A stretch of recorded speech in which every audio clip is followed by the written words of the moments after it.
countries rededicate ourselves to each other in the selfless service of our peoples and of all the peoples of the world. King Charles and Queen Camilla are scheduled to attend a state banquet tonight following a White House welcome earlier, where President Trump also reinforced the bonds between the U.S. and UK, despite his recent rifts with the British Prime Minister, especially during the conflict with Iran. Former FBI Director James Comey indicted again, this time in connection with a social media post showing 8647 written in seashells. Critics to that post immediately pointed out that 86, at least in the restaurant world, means to get rid of or to kill something from a menu, 47 meaning the 47th president of the United States. Fox's David Spun. Comey did speak with investigators at the time. No details yet on charges. A previous unrelated indictment was tossed out by a judge. The Dow down 31 at the bell. America's listening to Fox News. This is a special alert to all Americans who own a vehicle with less than 200,000 miles with an auto warranty about to expire or with no warranty coverage at all. Due to a decline in the economy, CarShield is announcing a low-cost month-to-month vehicle protection plan that is now available to the public to save any driver out-of-pocket expenses on future auto repairs. Call now to find out how you can pay almost nothing for covered auto repairs. Yes, you heard that correctly. Pay almost nothing for covered auto repairs. An open phone line has been established for all drivers to call for a free quick quote. Call 800-983-2077 now. Drivers who are covered will not have to pay for covered repairs again. This protection plan is at an all-time low. Additionally, drivers who activate this vehicle protection today will also receive free roadside assistance, free towing, and car rental options at no additional cost. Call us for your free quick quote today. 800-983-2077. That's 800-983-2077. What do you have to lose? Call 800-983-2077. Again, 800-983-2077. Air Comfort Service, heating, cooling, and insulation. Weather. A fairly quiet Tuesday on our hands. Partly sunny skies going through the afternoon, but a secondary cold front rolling in will trigger a couple of showers, a couple of non-severe thunderstorms late this afternoon. 72. Some scattered showers, non-severe storms tonight. 50. Wednesday, sunny, nice, though cool. 68. 68 and sunny again on Thursday. This is 97.1 FM Talk. Chief Meteorologist Dave Murray.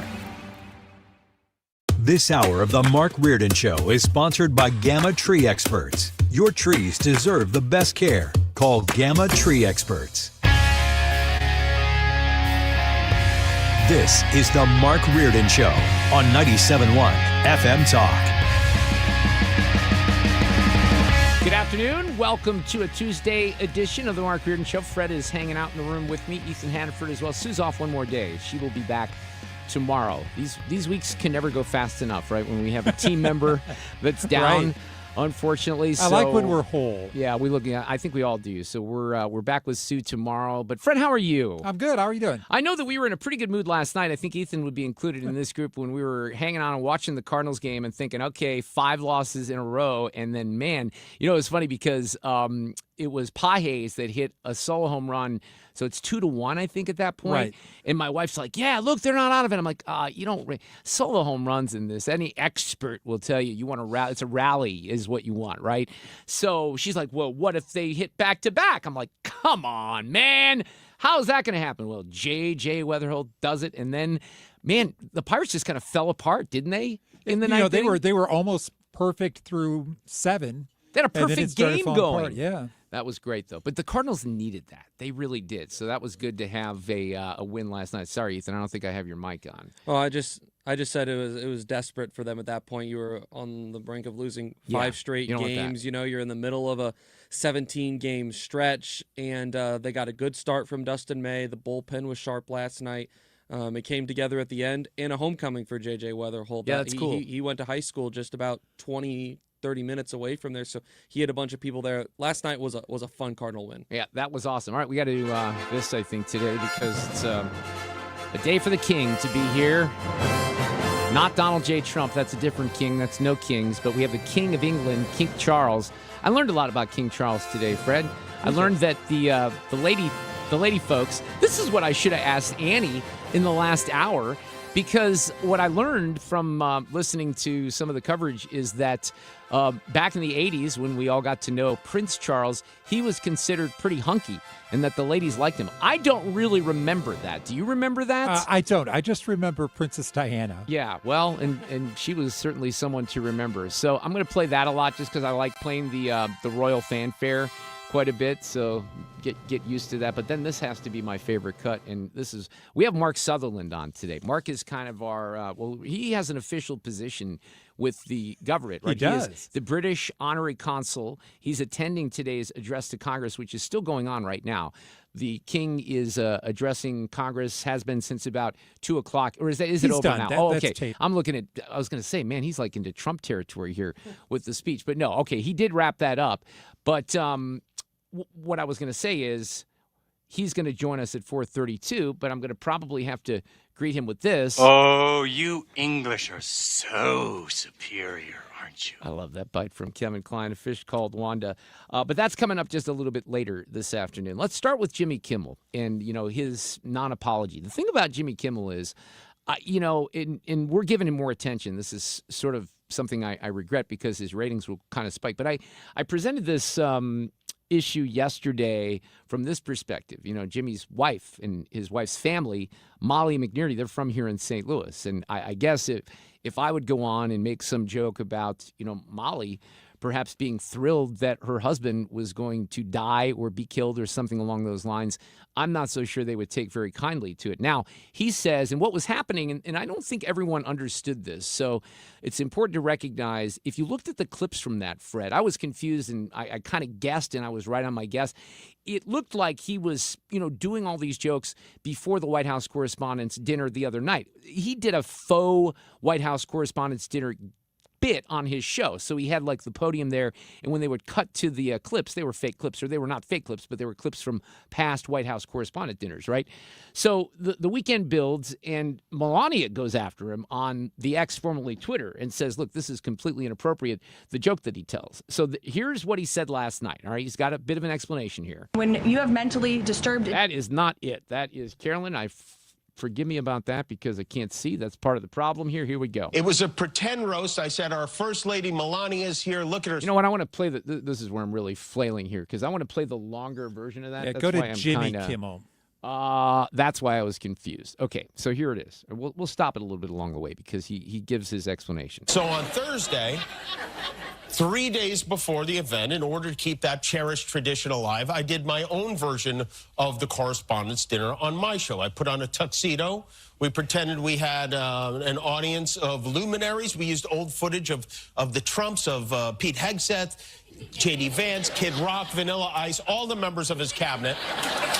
And we made it seem like they were all together in a room. We had a little roast. Again, this was Thursday, and there was no big reaction to it until this morning when I greeted the day facing yet another Twitter vomit storm. And a call to fire me from our First Lady, Melania Trump, saying I should be fired because of a joke I made, again, 5 nights ago. It was a pretend roast. I said, our First Lady Melania is here. Look at her, so beautiful. Mrs. Trump, you have a glow like an expectant widow, which... Now, everybody's laughing at that. And, why is that? Let's just kind of isolate that for a second. Why is that funny? Well, it's funny because people are thinking about Trump being dead, right? So that's why Melania, I think, was so... Look, was the joke... Fred, you and I think, have a little bit difference of opinion on this. I can understand him saying, I was making... Because his excuses, and you'll hear it here, I'm just making light of the fact that they have a big age difference, right? The president's about to turn 80. Melania is 56 years old. The problem, I don't think, was the joke necessarily itself. It was not recognizing that the joke did not age well. No matter what the intention of the joke was, in the events of the weekend, it didn't age well. And then you're coming on, the first thing you're doing on your show on Monday is not recognizing that dozens of people could have been slaughtered and killed, including a lot of your friends, Jimmy Kimmel, that were in that room, in the media. So it's all about, and this is where I have my regrets about giving him attention, because it's all about him trying to explain away what happened here. So he goes on. Obviously was a joke about their age difference and the look of joy we see on her face every time they're together. It was a very light roast joke about the fact that he's almost 80 and she's younger than I am. It was not, by any stretch of the definition, a call to assassination, and they know that. I've been very vocal for many years speaking out against gun violence in particular, but I understand that the First Lady had a stressful experience over the weekend, and probably every weekend is pretty stressful. So he can't get away from it. Now, he wants to be Jimmy Kimmel, the comedian here, but again, if someone, I wonder what the tone would be if someone actually got hurt here outside of the gunman, because he doesn't really care about any of that. In that house. And also, I agree that hateful and violent rhetoric is something we should reject. I do, and I think a great place to start to dial that back would be to have a conversation with your husband about it, because... Look, and that's as far as I'll go with it, because, again, you have years and years of being called Nazi, authoritarian, Hitler, all this stuff over and over and over again. So it certainly wears on a lot of us, and Jimmy Kimmel doesn't really see that perspective. Not that I expected him to ever see that perspective, but Ari Fleischer had a really interesting little breakdown of his reaction to this. Fred, I don't know if you saw this. No, this I was didn't. on Twitter. He wrote this on X, formerly Twitter, and he even says, I've waited a few days so I could read everything insightful and watch as many videos as possible. I try to never immediately comment on complicated breaking news where, quote, facts are subject to change. Here now are my observations on the attempted assassination on President Trump. It wasn't perfect and mistakes were made, but the Secret Service did its job, did it well. Most people don't know it, but the Secret Service agents who form the Presidential Protective Division, the PPD, are the most highly trained evacuation force you'll ever meet.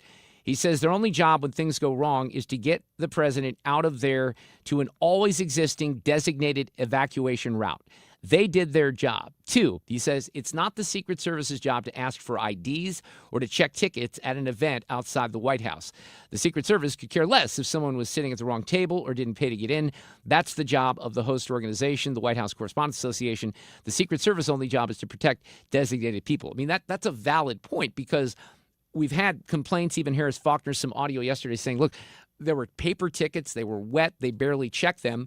But to Ari's point, that's not the responsibility of the Secret Service. 3, he says presidents routinely hold events and stay overnight at hotels. Their routes in and out are out of sight and reach from hotel guests and visitors. Stairways are blocked and elevators can't open on certain floors. They use different elevators, hallways, ingress and exit points than the general public. For overnight trips, the traveling party blocks off a certain number of floors, but the overall hotel is typically still open to guests. Perhaps presidents in the future need to stay at smaller hotels so they can reserve the entire place, but no hotel will make itself available to a president if it means no one else can stay at the location.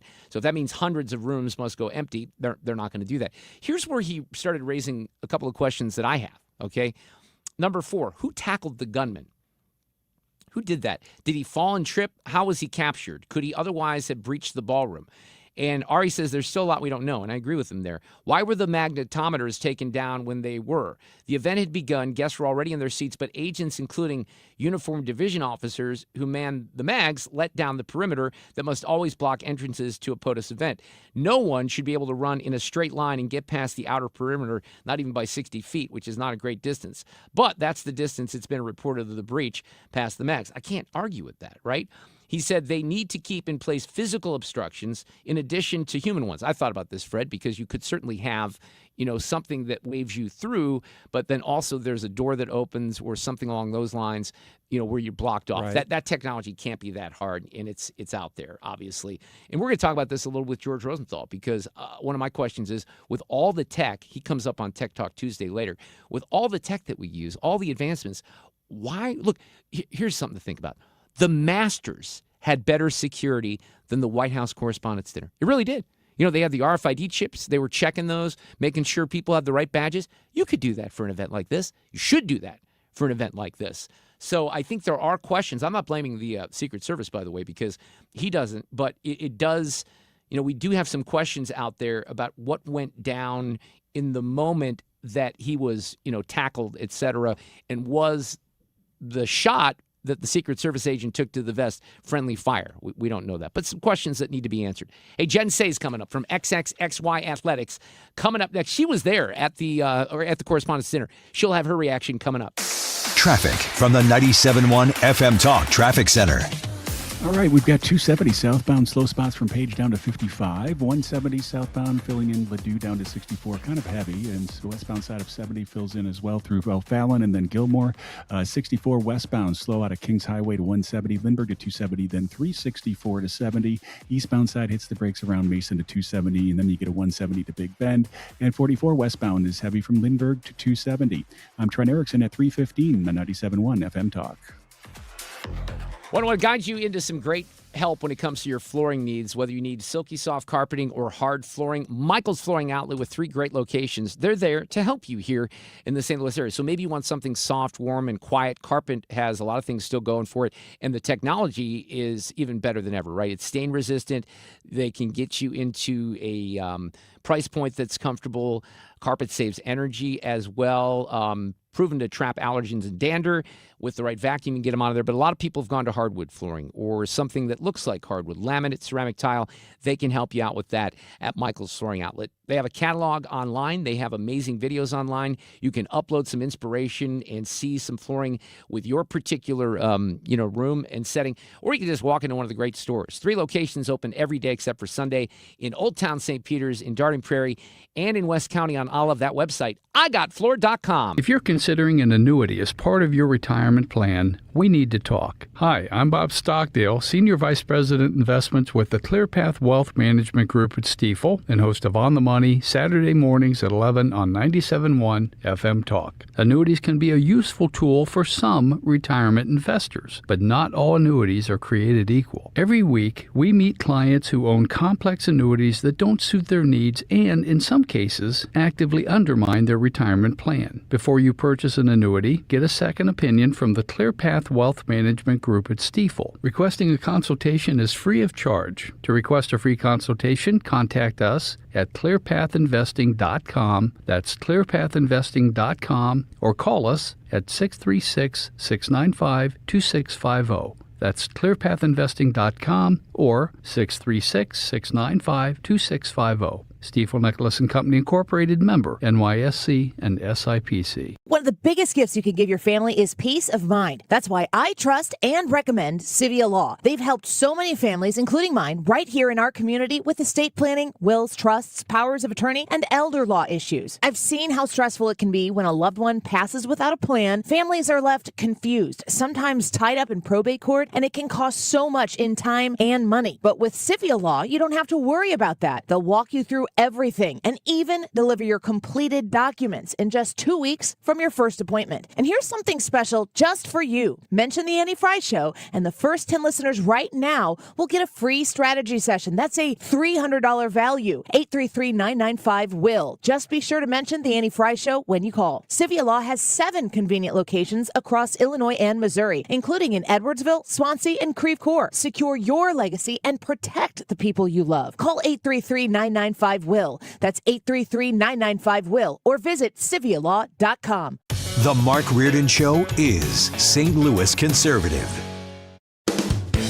Well, we're loaded up this afternoon. We have Mark Sutherland, our friend from here in St. Louis, who was at the speech that the King delivered before Congress. He is the British honorary consul, and he was there. He'll give us his reaction to that in the next hour after Sue's News. Also, my friend Scott Jennings, who was on set all night on CNN in the aftermath of the shooting, his reaction to that. Of course, you hear his show at 8 p.m. every night here on 97.1 FM Talk. Jen Say is back with us, the founder and CEO of XXXY Athletics. I had no idea, but I saw your post, but you were there in that room the other night in D.C. as well, weren't you, Jen? How are you?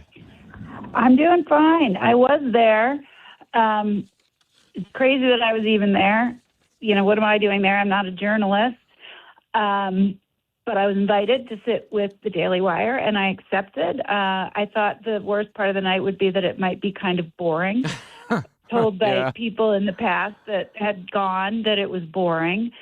And I was going alone, so I was sort of a little nervous, you know, to go in by myself to find my people and everything. You know, I wasn't going in with anyone. It was not boring, obviously. Yeah. And by the way, for the record, I don't think, because he'll never be, he even said this, I can't do this, I was going to rip it good, but I think his speech would have been pretty good that night. I think it would have been worth being in that room, right? Yeah, I think so. I mean, I was bummed there was not going to be a comedian. They were trying to avoid controversy. I guess the comedians in the past have made controversial statements directed at all parties. They didn't want any of that. So, there was supposed to be a mentalist performing. I don't even know what that is. I was all kinds of curious. And we were settling in around our table. And contrary to what some others have said, I did go through security 2 times. I went through a metal detector. My purse was checked twice.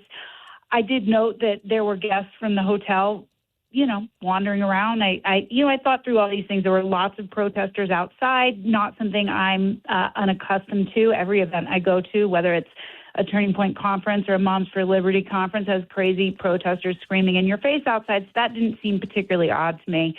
But we were at our table. Dinner had not yet begun, but it became clear that we were getting ready for the evening to start. And all of a sudden, people started screaming. We didn't know what was going on. There's no cell service in that ballroom. Not that that would have helped in the moment, but we just heard get under the table. I heard 3 shots. You have no idea where they're coming from. Are they right outside the door? Are they upstairs on the main level?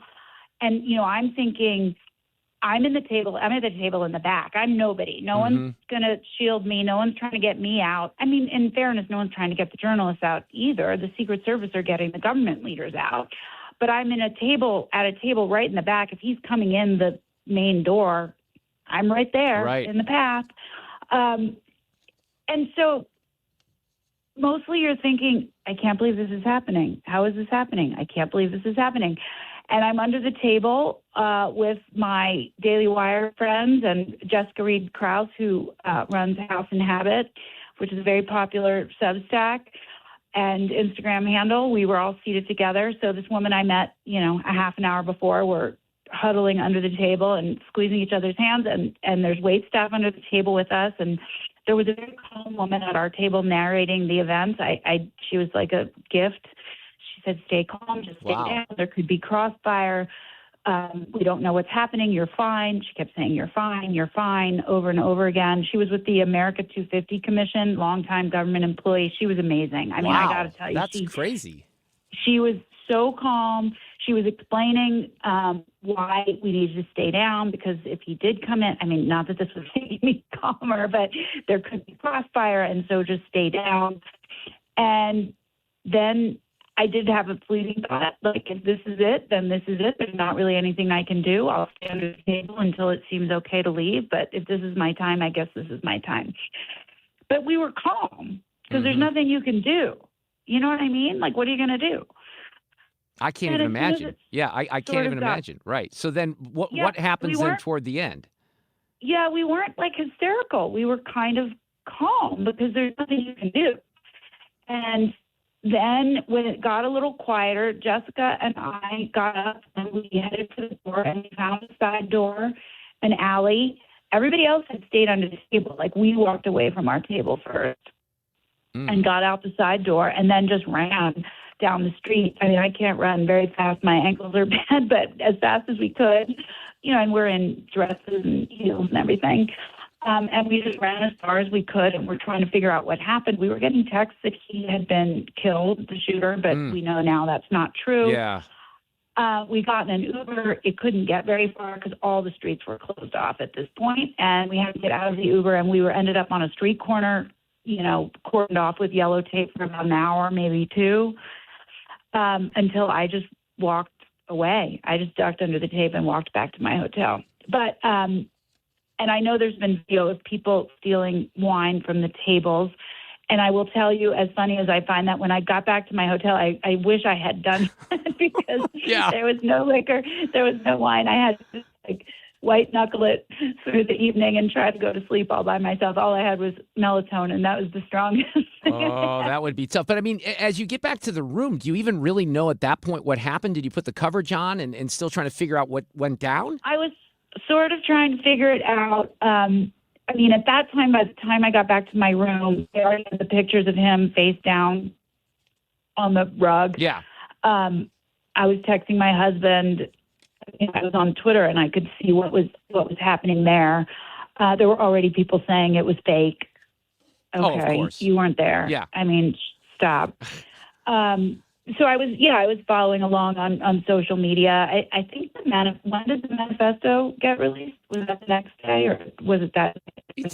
Some of it started leaking out very, very early because I heard broadcast coverage referring to it, and then I would, kind of search online, and I couldn't find much of it. But I think it was, more fully out by the middle of the day yesterday. Yeah, or maybe Sunday, there were, middle of the day. Yeah, Sunday. It came out on Sunday. I think Sunday is when I really started reading that. And of course, the part that struck me, because, there, he said, I don't want to kill anybody else. If I have to, that's what happens, and that was what I was thinking. He was there to get me or the people at my table, or probably not even the journalists in the room, but that person didn't care if that's what was necessary. So, it's went bucket item, to go to the White House Correspondents' Dinner, and it turns out it was, but not in a way that anybody ever wants to have a bucket list. Certainly never want, to go through that again, and certainly never thought that I would. Maybe that's naive, because the events I go to are highly guarded. There's a ton of security. Let's face it, events that are more conservative leaning, which I wouldn't put the White House Correspondents' Dinner in that bucket, but Trump was there. They're risky. Yeah. They just are.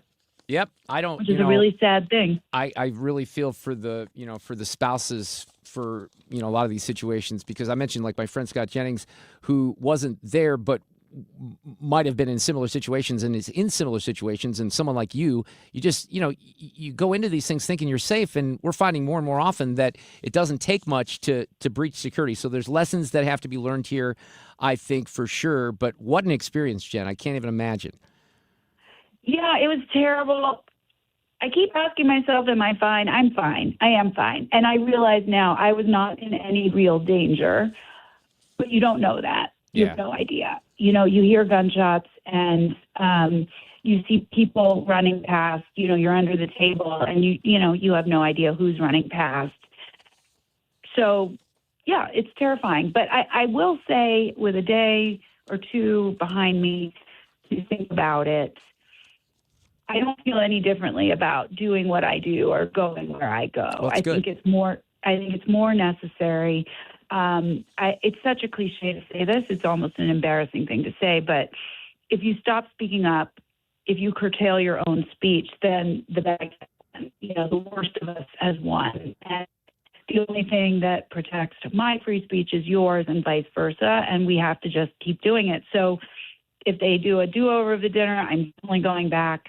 I'm going to Turning Point Young Women's Conference. I'm going to AmFest this year. I'm just going to keep going, and certainly, of course, hope that nothing terrible happens to me or happens at any of these events. But I don't think you can stop living. No, you heard that from the president certainly the other night as well, and think about everything that he's gone through. Jen Say, the founder and CEO of XXXY Athletics. Let me leave you with just something positive, since this is all negative. You mentioned that you didn't know what. Well, no, listen. I think this is fun if you have time. You're a very busy woman, but you didn't know what a mentalist was, and I'm not sure if Oz Perlman was the guy, but there's this guy named Oz Perlman, and if you Google this, he's gone into NFL. I think that was him. So he goes into these NFL training camps sometimes to do his bit. Jen, it is mind blowing when you look at what he does. And I don't know how he does it, but it is really, really good and entertaining. And you'll see jaws dropped in the videos because people are like, how did you do that? So I would look him up. He's really, really interesting and good.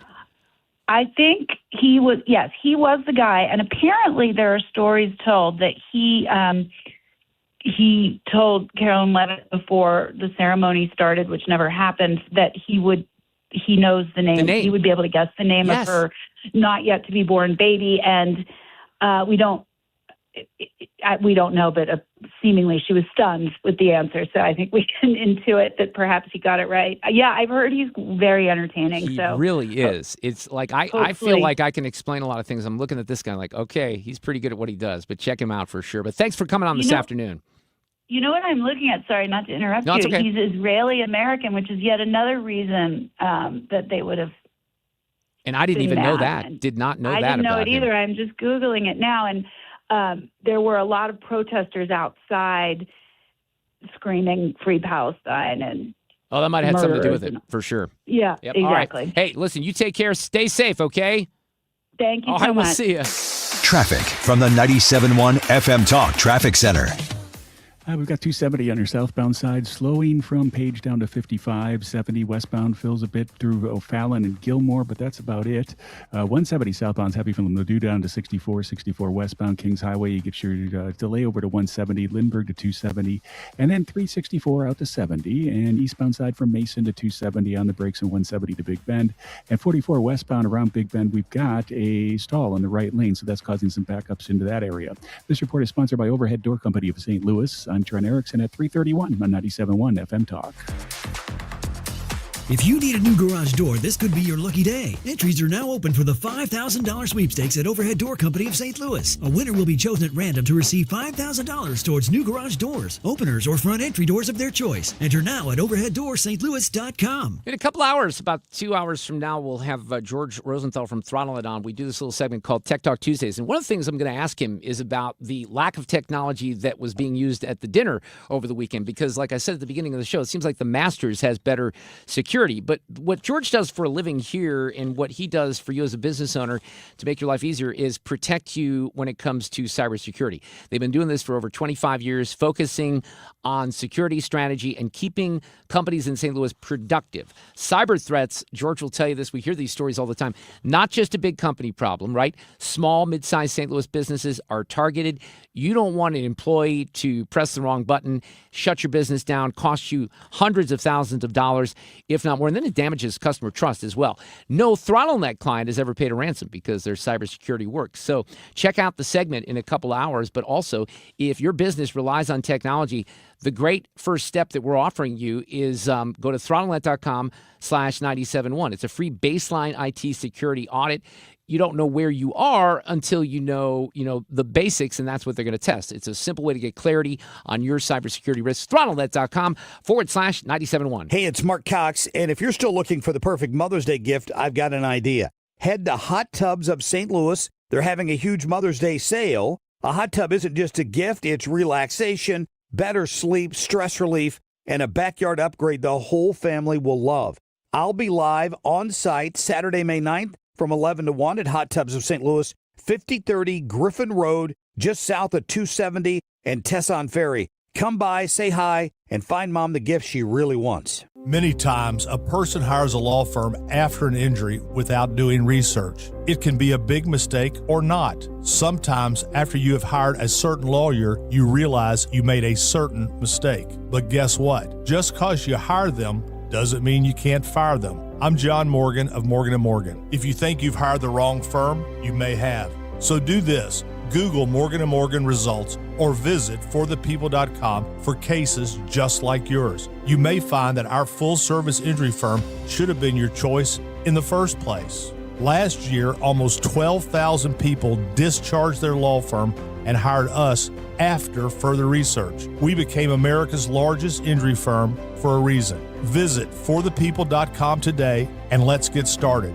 Or call Pound Law on your cell phone. Morgan & Morgan, for the people. The choice of a lawyer is an important decision and should not be based solely upon advertisements. Past results afford no guarantee of future results. Every case is different and must be judged on its own merits. Straight Realty has always been an industry leader when it comes to commissions, so it should come as no surprise that the recent Realtor settlement has only empowered us to continue offering our sellers even better rates. We now list homes for only 2%. Hi, I'm Christina Straight, owner of Straight Realty. Call me, 314-441-4444. Why pay more than 2? You can also listen to my podcast on my website, straightrealty.com. Commissions are not regulated and are negotiable. Straight Realty is a licensed broker in the state of Missouri. It's time for a $98 AC tune-up. 3:35, this portion of the show is sponsored by our friends at Jerry Kelly, heating, air conditioning, electrical, and plumbing. 97.1 FM Talk, St. Louis Conservative.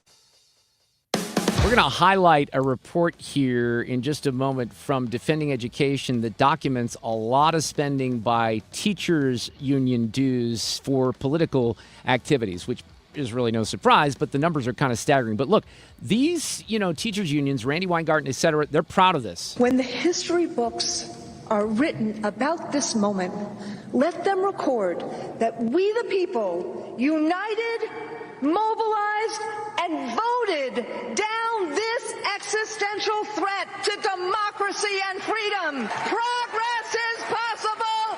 Keep marching. defend truth and equity amidst a vicious swirl of hatred and lies. You are the holders of hope and the keepers of dreams. Sarah Parshall Perry is back with us. She is Vice President, Legal Fellow with Defending Education. Welcome back, Sarah. How are you? That's kind of comedic to listen to that, I think, isn't it?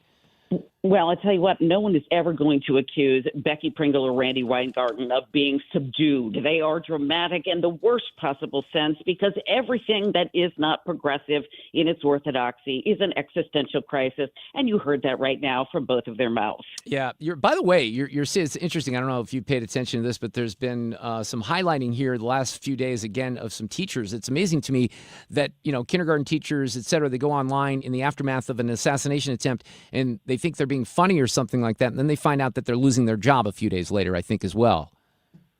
Oh, yes. We've seen quite a bit of this as well. And in fact, now, of course, we've seen calls for Jimmy Kimmel to be canceled, and ABC is now under investigation. Its FCC license is under consideration right now. But listen, actions have consequences, and there is plenty of Supreme Court precedent to prove that even though these state employees, these government employees, can be controlled by their governing agency, that means by the school that actually employs them, if there is something said that can actually contribute to a disruptive environment in education, those teachers can be fired. So there's some Supreme Court precedent here. I think it's very interesting that what we're seeing is more often than not the commentary when we see brushes with death, third assassination attempts are coming from teachers. It just indicates the level of indoctrination in the profession as a whole. Yeah, look, I wish, I've shared this a little bit with my audience, but in the aftermath of the election in 2024, I had some audio that was shared with me from the parent of a University of Missouri journalism student. I went there to Mizzou, and it was literally the morning after Trump wins, and the audio tape was just jarring. It was shocking. I mean, this guy in the first 30 seconds talked about how capitalism is idiotic. Well, I never was able to play the audio. The parent of the kid kind of freaked out, didn't want it to come back on him. I understood that, so I agreed not to play it. But, I ended up having a conversation with the dean of the journalism school, a guy by the name of David Kurpius. And one of the things that he said, and he kind of, was very firm with me, Sarah. He says, well, I've taken care of this, that has been addressed. And what I kind of said in the aftermath was, well, maybe that's been addressed, but you can't tell me that that's not happening every day leading up to that point. And then you kind of take it into the high school and junior high level. This stuff is happening, and these kids are on board with all the activism because of the way that these teachers are skipping over some of the education that they should be focusing on and going to the radical basics. That's what they'd rather teach is activism. And aren't we going to see examples of this coming up this Friday on May 1st?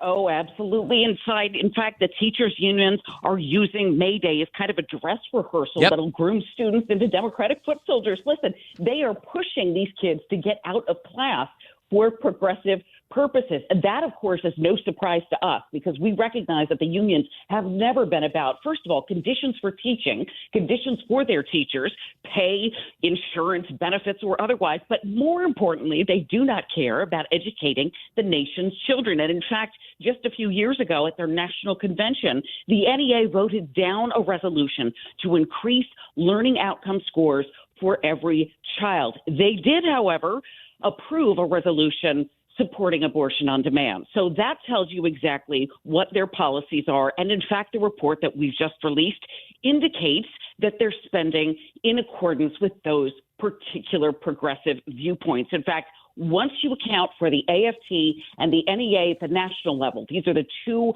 charter organizations, they are the flagships, we are talking nearly $700 million. But when we account for their state and local affiliates, it is $1 billion in 10 years on progressive causes. We are talking about Act Blue. We are talking about Senate Democrat campaigns. We are talking about Media Matters, human rights campaigns, NARAL, Planned Parenthood. These are organizations that don't care about educating children. But I think more importantly, what you spend your money on indicates what you value. And for an organization and its affiliates to spend $1 billion on these types of political causes indicates, again, that the gig is up as far as their perceived willingness to even want to care about education. What they're doing is taking young captive minds and ensuring that they are future Democratic voters. Yeah, and look, these numbers are staggering. But, now we're in a different part of the country, obviously, here in Missouri. We're in a pre-red state. But I know teachers and even administrators who are not, crazy indoctrinators, and they're not even, maybe even liberals or progressives. So, some of these teachers certainly get a bad rap because of what their union is doing, and they expect everyone to kind of fall in line with this. And it's tough if you're a teacher. I'm not trying to let the unions off the hook, but teachers don't want to make waves because they want to get paid, right? That's exactly it. And unfortunately, these unions are always the 800-pound gorilla in the room. It's very hard to be a teacher if you're not part of a union. Listen, my mother was an educator as well. I come from a long line of people who are educators. I recognize that the influence of unions is really hard to overcome if you are an individual teacher and you literally just want to teach. And in fact, many teachers join the union because they think it will guarantee them better working conditions or time off or sick leave or better benefits. These are the reasons that people unionize in the first place, but they're not even caring about their actual employee members. They're caring more about politics and how they're spending their money. And this is the dues that are being collected. They're collected from all of the teachers all across the country, both at the state and local level and at the national level. People pay into the system, but what they get out is the progressive political advocacy that the AFT and the NEA favor, and nothing else to show for their union dues. Well stated, Sarah. I think that we're all on board with that here in St. Louis, and I'm kind of amazed sometimes when these numbers come out because that is just staggering, the amount of spending that they're, how about maybe spend a little bit of money on trying to get back to the basics that, were lost in the aftermath of COVID. And when you look at the reading and the math losses, and we're having really big teacher retention problems. And they never want to focus on that, right? They want to play politics. And in particular, they want to play identity politics, which is kind of sad. That's exactly it. And what we've seen from COVID, and remember, it was the teachers' unions who fought to keep the schools closed. Becky Pringle, Randy Weingarten were out in front saying it was a crisis yet again for the teachers to be exposed to children who we later learned, Mark, were not the actual carriers of COVID. They were far less affected by adults, by the infirmed, by those who had pre-existing health conditions. So we recognized they were pushing for something that ultimately was to the detriment of all learning in America. Our students have not yet recovered, and the reason we know is because the most recent scores we have for 12th graders, that was the first cohort from 2020 to 2024, when they graduated, only 22% of our kids were on grade level for math, and only 35% were on grade level for reading. We sent 2/3 of our young Americans into the workforce, into college, without basic numeracy and literacy skills. That is the scandal of a generation. Well stated, Sarah Parshall-Perry. Great to have you on. I hope all is well. We really appreciate it. Thanks as always, Mark. Take care. That is Defending Education, and kind of going over the report that they just put out. We'll take a break. By the way, I have some examples, some stellar examples of people across the country who are saying stupid things, and some of them are on the unemployment lines this morning because of their reaction to the shooting on Saturday night. Traffic from the 97.1 FM Talk Traffic Center. Right, we've got delays if you're traveling on 270, certainly southbound from Page down to 55. Your northbound side fills in now Manchester to 64. 170 southbound heavy Olive down to 64, getting worse. 70 westbound around 367 over to Jennings Station, slow, then through the airport area, and then around O'Fallon and Gilmore. 64 westbound Kings Highway out of downtown to 170 and Lindbergh to 270, 364 out to 70. Eastbound delays go from Mason to 270, 170 to Big Bend, and westbound on 44 getting out of downtown is slow going and then approaching 270. This report is sponsored by Lakeside Renovation and Design. For over 25 years, Lakeside Renovation and Design has been St. Louis's trusted source for transforming homes inside and out, from windows and siding to kitchens, bathrooms, and outdoor spaces. They deliver quality craftsmanship backed by lifetime warranties. Visit lakesiderd.com to start your dream project today. I'm Trent Erickson at 344 by 97.1 FM Talk. Hey, it's Annie. Grab your clubs and head to Tamarack Golf Course on Friday, May 22nd for the St. Clair County Republicans annual golf tournament. Shotgun start, 18 holes, cards, contest, lunch, and great prizes. Learn more at 971talk.com/events. License number GL250000615. We've seen all kinds of clogs, so remember the rule. Only flush 3 things.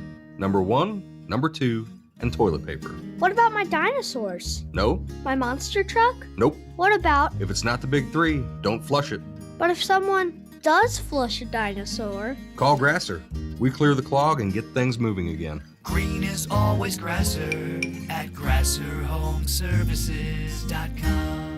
Mark Cox here. Join me, Annie Fry, and Mark Reardon, along with Thomas Helbig and Bob Kershaw of the Retirement Advisory Group, as they show you how to create a worry-free retirement. It's Tuesday, April 28th at the Doubletree Hotel in Chesterfield at 6:30. Here are Thomas and Bob with more. Are you nearing retirement or already retired and would like to know how to turn your 401k and IRA into a worry-free retirement? Would you like to learn the investment strategy that gives you market growth while avoiding the market losses at the same time? Would you like to get your free personalized retirement income plan? Did you also know if you're 59 and a half or older, you can roll over your company retirement plan tax-free and have a worry-free retirement? If you're 59 and a half or older, you cannot afford to miss this event. Have a worry-free retirement and join the official financial advisors of my show, Thomas Helbig and Bob Kershaw. It's at the Doubletree Hotel in Chesterfield, Tuesday, April 28th at 6:30 p.m. Go to retirementkey.com. That's retirementkey.com. Don't let tax refund worries hold you back. File now with TurboTax on Intuit Credit Karma.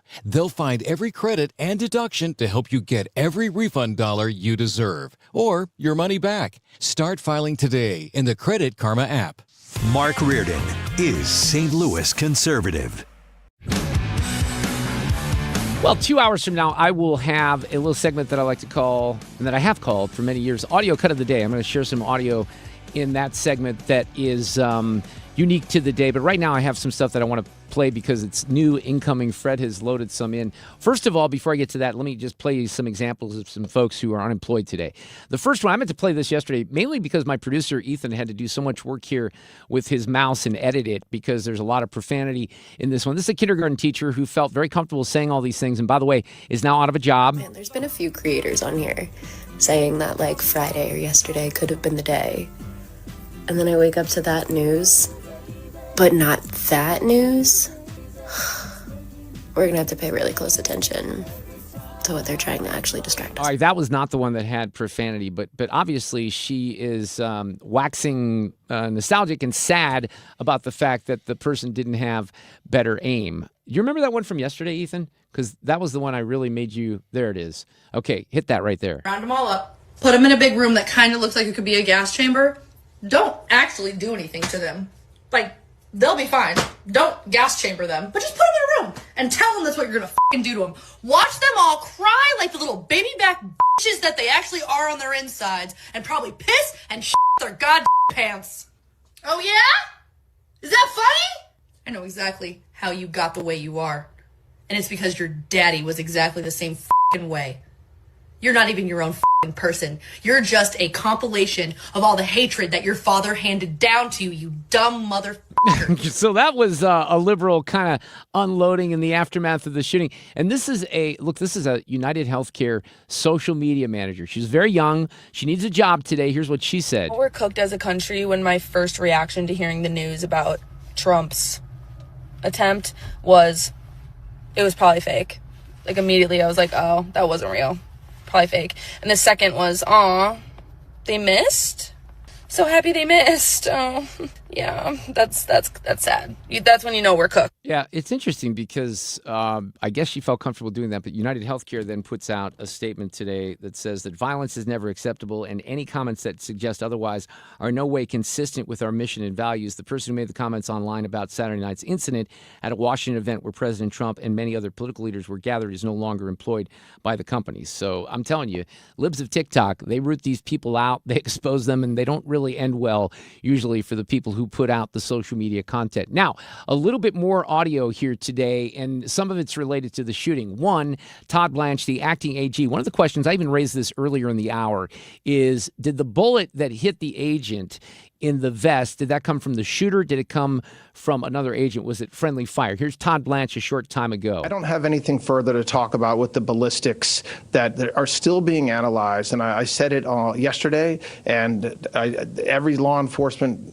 member who is speaking on this issue is saying the same thing as they should, which is that this is an ongoing investigation with really, really smart experts trying to understand what happened in that shooting and where the bullets went and ended up and where the bullets came from. And once that is at a place where we can definitively say, to the extent we can definitively say, we will let you know. Okay, and I think that needs to happen fast, only because, look, I'm not a conspiracy theory person at all, but I do think that there's some questions about what happened that night, including who kind of took down the shooter and how they went down and where did his bullets go that they need to be transparent on, or these things run even wilder. Now, there was some interesting news today about Jim Comey, former FBI director. He was indicted yet again. This is the U.S. Attorney for New York talking about this. Actually, I think North Carolina. It says NC. Count one, he knowingly and willfully made a threat to kill and to inflict bodily harm upon the President of the United States in violation of 18 U.S.C.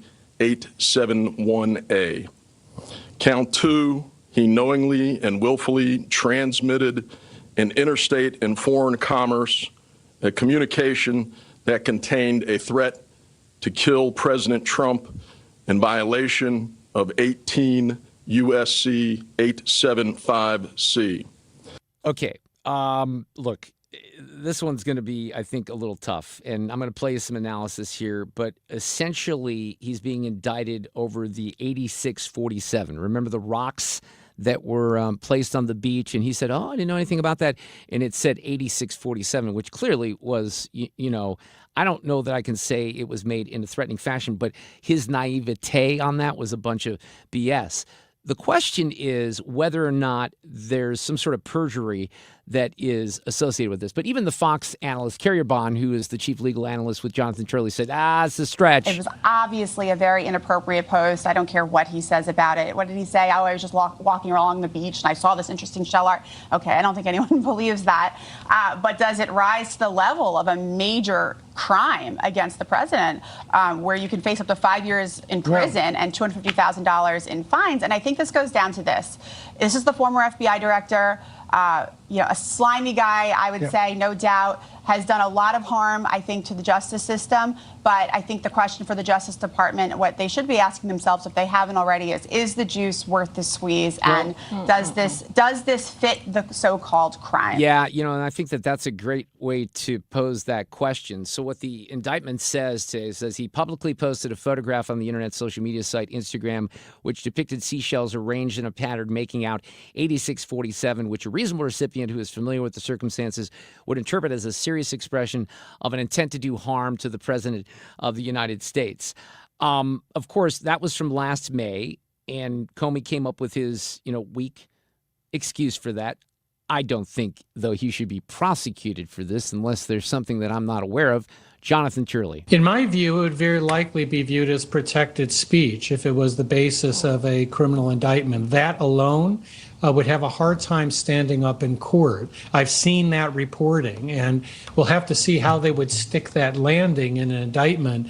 But just showing a picture like that it would be a very difficult foundation, a very unstable foundation for a prosecution, because right out of the gate will come a First Amendment challenge that the court, I think, would consider first and foremost. So I think they're both right about that, and I don't know why they're doing this. Again, unless there's something in that indictment that I haven't seen yet or that they haven't seen or some other information that's going to come out. Let me also comment on the Jimmy Kimmel, the FCC investigation. I think Kimmel is revolting.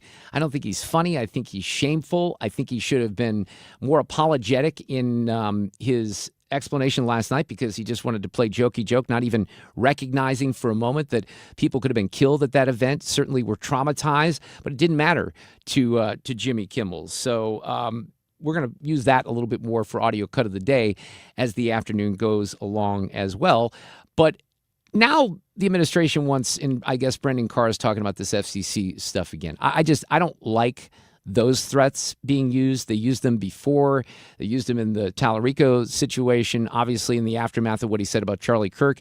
I think that the free market should decide what happens to Jimmy Kimmel, whether he has a show or he doesn't have a show. Unfortunately, when we get into these moments like this, I think he revels in this, and you can kind of hear it in his voice from last night. He knows that this is where, part of his niche is now, not unlike Colbert, but his lane has been a little different. I think Jimmy Kimmel used to be funny. I really used to probably appreciate his show more than the others at night because he was funnier, or at least he tried to be funny. But now he's the same way as Colbert. He's on a mission, right? He's on a mission to have Trump derangement syndrome exposed as much as possible. Sue's News is coming up one more time here this week without Sue. She'll be back tomorrow. Ethan's going to handle that. Traffic from the 97.1 FM Talk Traffic Center. You got your typical stuff pretty much on 270, both north and southbound. At 170, kind of typical as well. Olive southbound down to 64 is heavy. Northbound side starting to fill in from Airport Road. 70 westbound to 367 to Jennings Station. Slow then through the airport, and then spots from 94 out to Wentzville. And then eastbound side is heavy. Grand into downtown. Westbound side is 64. Your Kings Highway to 270 is there, then 364 out to 70. Eastbound side past Chesterfield slowing, and Mason to 270, 170 to Big Bend. 44 westbound slow spots from Elm out to 270. I'm Trent Erickson at 356 on 97.1 FM Talk. I want to talk about the Gelman team. Mark and Neil Gelman, they're friends of mine. But look, if you are looking for experts, and I feel like I have experts outside of my friendship, because if I needed to buy a home right now, if I needed to sell a home, I'd know exactly where I would go. I'd go to the Gelman team because they've helped me in this situation before, and they've hit home runs. They've knocked it out of the park. Now, they're not going to lie. They'll tell you that the market is constantly changing just a little bit. The above asking price offers, they're still coming in if your house is ready for sale. If you prepare it the right way, if you take the Gelman's advice, they're going to make sure if you're interested in top dollar, that's what you get. If you want an instant cash offer, they can help you with that as well. But more importantly, you have a true team of realtors with eXp Realty here in St. Louis that have a ton of experience that can navigate any market conditions and make it a lot less stressful on you. They also have a great tool on their website where you can find out how much your home is really worth. And that's just a quick tool. You just press in your address and the price comes up on a pop-up. Check out the Gelman team with eXp Realty today. Tell them that I sent you along. 314-336-1991, thegelmanteam.com. Beat the spring cleaning rush and call my friends at Zero Res. Mark Cox here. It's the perfect time to clean your air ducts as you deal with allergy season. You know, your furnace, your AC efficiency, all of that matters. Your air ducts are like the lungs of your home. If they're dirty, your indoor air is going to suffer. Right now, you get a whole system air duct cleaning for just $5.99. Pay less for fresh. Call 314-474-2020 or go online at ZeroResSTL.com. Hi, this is Steve Butts from the Crawford Butts Insurance Agency. In 2026, our agency celebrates a momentous occasion as we celebrate 65 years of service to our clients, a tribute to our founder and my dad, Nor Butts. Our staff is ready to assist you with all your insurance needs. So please call me, Steve Butts, at 314-752-2500 or at CrawfordButts.com. For auto, home, and commercial insurance needs, that's CrawfordButts.com. For the last 33 years, you've discovered that at Banner Construction, we pride ourselves on quality craftsmanship. We believe the single most important decision homeowners must make when considering an exterior restoration project is who do you hire. At Banner, we provide well-engineered, meaningful, long-term solutions to transform your home into the pride of the neighborhood.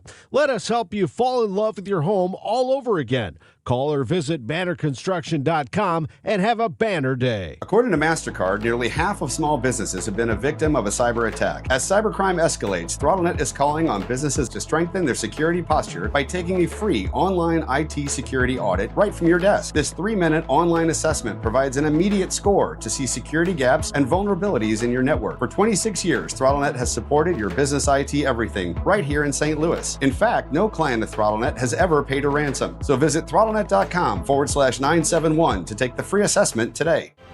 Big trucks, big damage.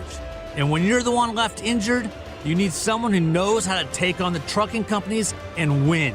You need Kaufman Townsley. Our attorneys live and work right here in St. Louis. We act fast, we dig deep, and we don't back down. Trucking accidents are serious, and so are we. Kaufman Townsley. Real people, real results.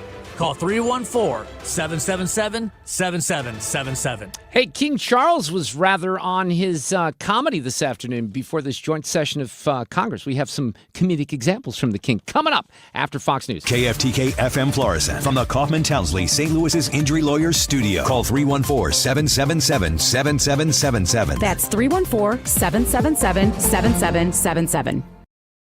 This is a Fox News alert. Felony charges against the former FBI director, Lisa Brady. The Justice Department confirming the indictment of James Comey by a federal grand jury in North Carolina over a social media post on a beach showing the numbers 8647 written in seashells, which prosecutors say amounts to threatening the president's life. The first count is that on or about May 15th of last year, he knowingly and willfully making a threat to take the life of and to inflict bodily harm upon the President of the United States. Acting U.S. Attorney General Todd Blanche says the second count is transmitting a threat to kill the president through interstate commerce. While this case is unique and this indictment stands out because of the name of the defendant, his alleged conduct is the same kind of conduct that we will never tolerate and that we will always investigate and regularly prosecute. Blanche acknowledging they'll have to prove intent. Comey's post did not claim responsibility for the shells, and he has said he considered it political speech, not a call to violence. A previous unrelated case accusing Comey of lying to Congress was tossed out by a federal judge who ruled the federal prosecutor involved was not legally appointed. Britain's King Charles celebrating the shared bonds between the U.S. and U.K. while also acknowledging they don't always agree. Ours is a partnership born out of dispute, but no less strong for it. So perhaps in this example, we can discern that our nations are in fact instinctively like-minded. His speech to a joint meeting of Congress, making subtle references to some specific disagreements, including his emphasis on the importance of the NATO alliance, something President Trump has criticized recently. But the president and first lady giving the king and Queen Camilla a warm welcome earlier ahead of a state banquet tonight. America is listening to Fox News. This is a special alert to all Americans who own a vehicle with less than 200,000 miles with an auto warranty about to expire or with no warranty coverage at all. Due to a decline in the economy, CarShield is announcing a low-cost month-to-month vehicle protection plan that is now available to the public to save any driver out-of-pocket expenses on future auto repairs. Call now to find out how you can pay almost nothing for covered auto repairs. Yes, you heard that correctly. Pay almost nothing for covered auto repairs. An open phone line has been established for all drivers to call for a free quick quote. Call 800-983-2077 now. Drivers who are covered will not have to pay for covered repairs again. This protection plan is at an all-time low. Additionally, drivers who activate this vehicle protection today will also receive free roadside assistance, free towing, and car rental options at no additional cost. Call us for your free quick quote today. 800-983-2077. That's 800-983-2077. What do you have to lose? Call 800-983-2077. Again, 800-983-2077. Air Comfort Service, heating, cooling, and insulation,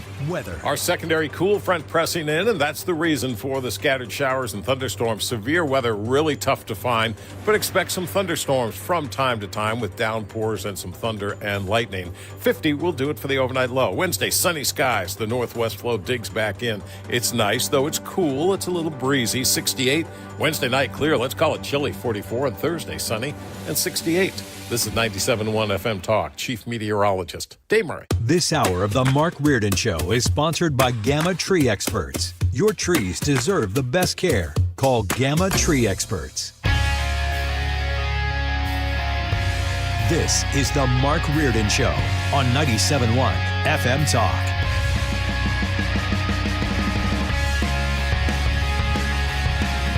Well, Fred, as you know, we have our friend Mark Sutherland, who is from right here in St. Louis. Not originally, though. He's got a little bit of an accent, didn't really grow up in St. Louis. But he is the British honorary consul, and he was at the King's Address to Congress, which wrapped up about an hour and a half ago, maybe an hour, 15 minutes ago. He was there before that joint session of Congress. You know, one thing that the president pointed out, they had some good exchanges this morning, is, I guess, did you pick up on the fact that the protocol does not allow for the president to be in that room? Right.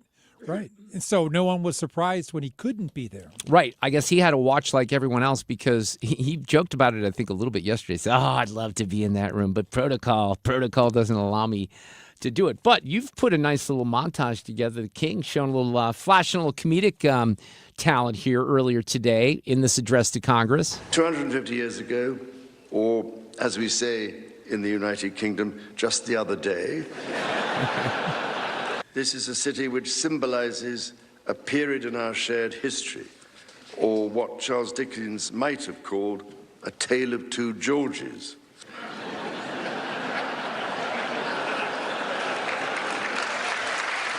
When I address my own parliament at Westminster, we still follow an age-old tradition and take a member of parliament hostage, holding him or her at Buckingham Palace until I am safely returned. I don't know, Mr. Speaker, if there were any volunteers for that role here today. That's pretty good. I I like didn't know that. Yeah. Well, I'm wondering, was he being? I guess he was being serious, right? Sounds like it. Sounds like a tradition there. We'll have more from Mark. He was actually in the room, and then Scott Jennings joins us a little later this afternoon. We have Tech Talk Tuesdays, as I can't even talk with George Rosenthal from Throttlet. So I've invited Ethan in for this. Fred, I think you're going to find this interesting as well.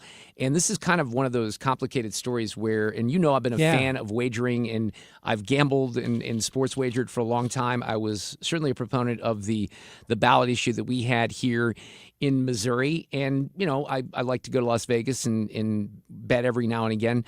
Interesting, you know, what's funny is in the last 4 months since we've actually been able to do it here, I haven't really done it that much. I haven't sports wagered because it kind of kicked in at the end of the NFL season to a certain extent. I like betting on the NFL. But anyway, this is a story about, like, and Ethan, you can back this up. Brendan Sorsby is probably one of the biggest quarterbacks that came in the portal, right? And maybe one of the higher paid quarterbacks in all of college football, right?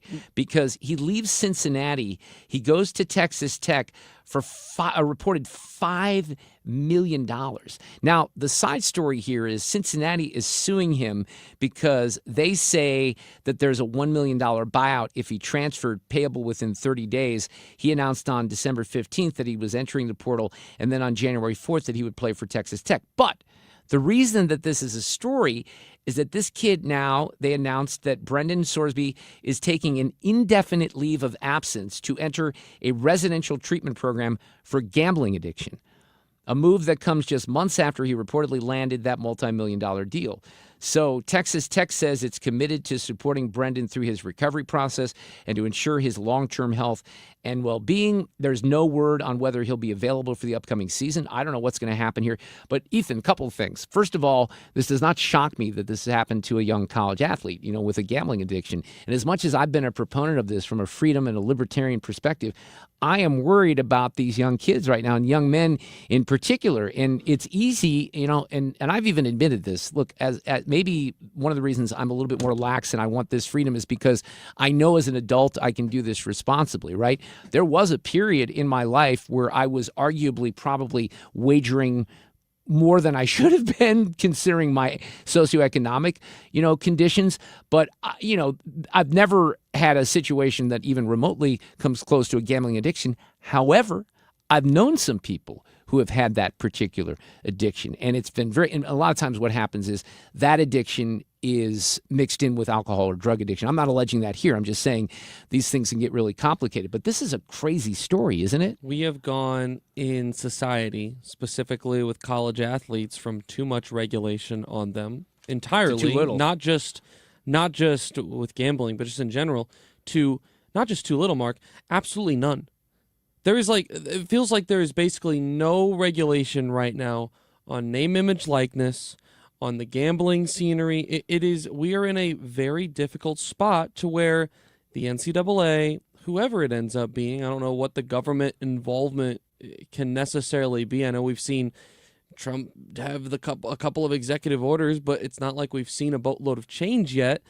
There has to be change. There has to be some correction because it's way too much. It's too much money. It's too much control. And this is not just some random college football athlete. This is the number 2 transfer quarterback in the whole college portal. football. He's Right. going to be playing for a team that will be a favorite to be back in the college football playoff next year. This is a huge name in college football, and if it's happening with him, it's 100% happening with other athletes Right. as well, and we need to get ahead of it, and we need to take care of these college athletes. But you are in a situation, and I can say this with confidence about baseball, Fred, if you're watching any of the Cardinals games, they literally have Bet 365 on almost every image that is up there, right? So Show multiple times a day. Yeah. Different ways to bet. In this situation, I'm not taking, everyone's going to have personal responsibility, but look at the climate that these college athletes are being put in. By the way, a couple of things that are, I think, important here. He bet on Indiana games in 2022, but only to win, okay? He did not place a wager on the one game in which he appeared that season as a freshman, when he maintained that season of eligibility before playing 10 games for the Hoosiers in 2023.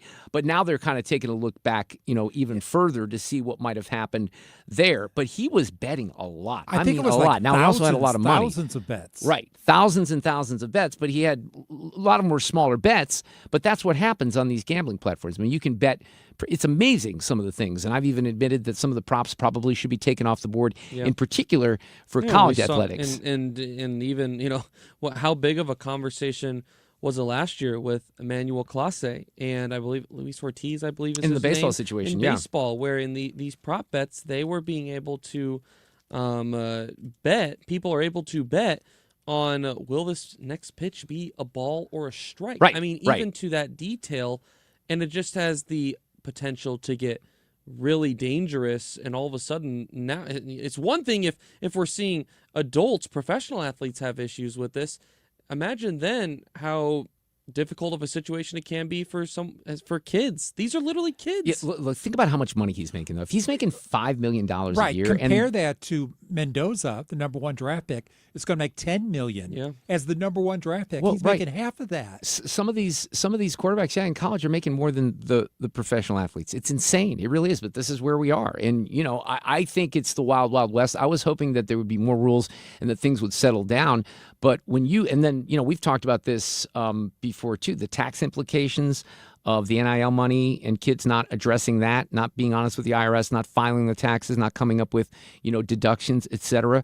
The way that they compensate the athletes is a little different now than it was a couple of years ago, but it is a can of worms, and it doesn't seem like it's going to get any better. It's only going to get worse. Now, the one thing that I would say that is, positive here is they seem to have a fair amount of systems in place. And we had this example from the poly market yesterday with the guy that goes in and I talked about this on Friday, I think, the guy that was involved in the Maduro ops that bet and won $400,000 on that.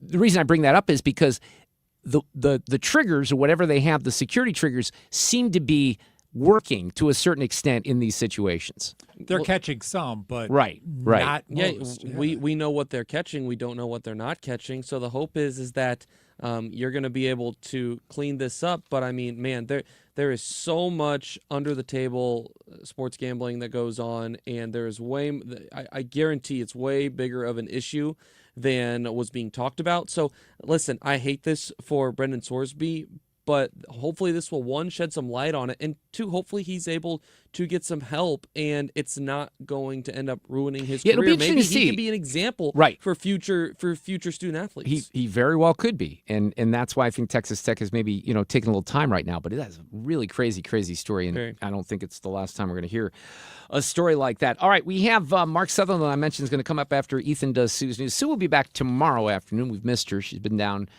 digging for diamonds She's down out in gambling, Arkansas. Do we know anything? No. Do we, I mean, if she doesn't show up tomorrow, then we know that she's struck it rich, right? Part of me wonders, if we haven't heard anything, maybe she's just like, I don't know. Do we know if she's coming back? I think she's coming back. I think, unless she got, taken away to Wizard of Oz land from a tornado or something that came through last night. By the way, let's talk about that for just briefly, because look, and I get that we want to be safe. Rockwood called off everything. My daughter didn't have swim. It was going to be death and destruction. So we had Dave Murray on yesterday, and he kind of nailed down a little bit more of the time frame. So we get off the air, and as soon as I was getting close to my house, it was starting to rain. I get in, and it's just pouring. I mean, really hard. Some of the hardest rain that I've ever seen. I was upstairs. There were no sirens going off, so I was upstairs. I'm looking at the trees. The trees are blowing over high winds. But it literally lasted for about 15 or 20 minutes. Right. And then it was over. And that was it. And that was all we had. So I can't sit here. I know that the school districts have to do their best, right? And they're trying to prevent bad things from happening. And look, where I was may not have been as severe as other places because there were more of the red cells that you can see on the radar going through different parts of the area. Mm-hmm. And I know that there was some damage in Illinois in particular. But it was like, you get this in your mind that this apocalyptic storm is coming through, and then you just get heavy rain for 15 minutes, and it's over. We're done. It's hard to find the balance between what is too much and what is not enough, and you hate to look back on the one situation where you didn't do enough. I mean, thankfully there was no tornadoes on the St. Louis side, but there was a lot of funnel clouds, and there was a lot of rotations that said, all of a sudden, if one of those goes down, everything changes. No, you're right. So it's a tough balance. And I've got to give credit to all the meteorologists on TV. Amazing jobs they do, in the moment, explaining where the high winds are. Yeah, man, they're shifting gears, right? As captivating. Yeah. This is what they love to do. That's why. Who was I talking to? Like being here in particular. Like I remember talking to someone who was maybe Fred. Maybe we had this person on the air. But if you're like a weather forecaster in Phoenix or something, what the hell do you have to talk about? Like. It's like the high temperature and the low temperature. Milk was a bad choice. Yeah, exactly. Traffic from the 97.1 FM Talk Traffic Center. Okay, things are pretty heavy if you're headed at 64 out of downtown over to 270, and then 364 before that spot, even out to 70 is really heavy now. Eastbound side as you pass through Chesterfield and Mason to 270, 170 to Big Bend, that's almost filled in. You've got 170 southbound jammed up from Olive down to 64. Northbound side from 70 is slow up to Airport Road. 270 southbound, you've got spots that go south between Page and 55, and northbound side from Manchester to 64. This report is sponsored by Overhead Door Company of St. Louis. I'm Trent Erickson at 416 on 97.1 FM Talk. If you need a new garage door, this could be your lucky day. Entries are now open for the $5,000 sweepstakes at Overhead Door Company of St. Louis. A winner will be chosen at random to receive $5,000 towards new garage doors, openers, or front entry doors of their choice. Enter now at overheaddoorsstlouis.com. We guide people into the Show Me Institute. We have great guests from the Show Me Institute, like Brenda Talent, who runs the place, and other people who are really helpful when it comes to rooting out some of the corruption in government. Really, they give grades to the school districts.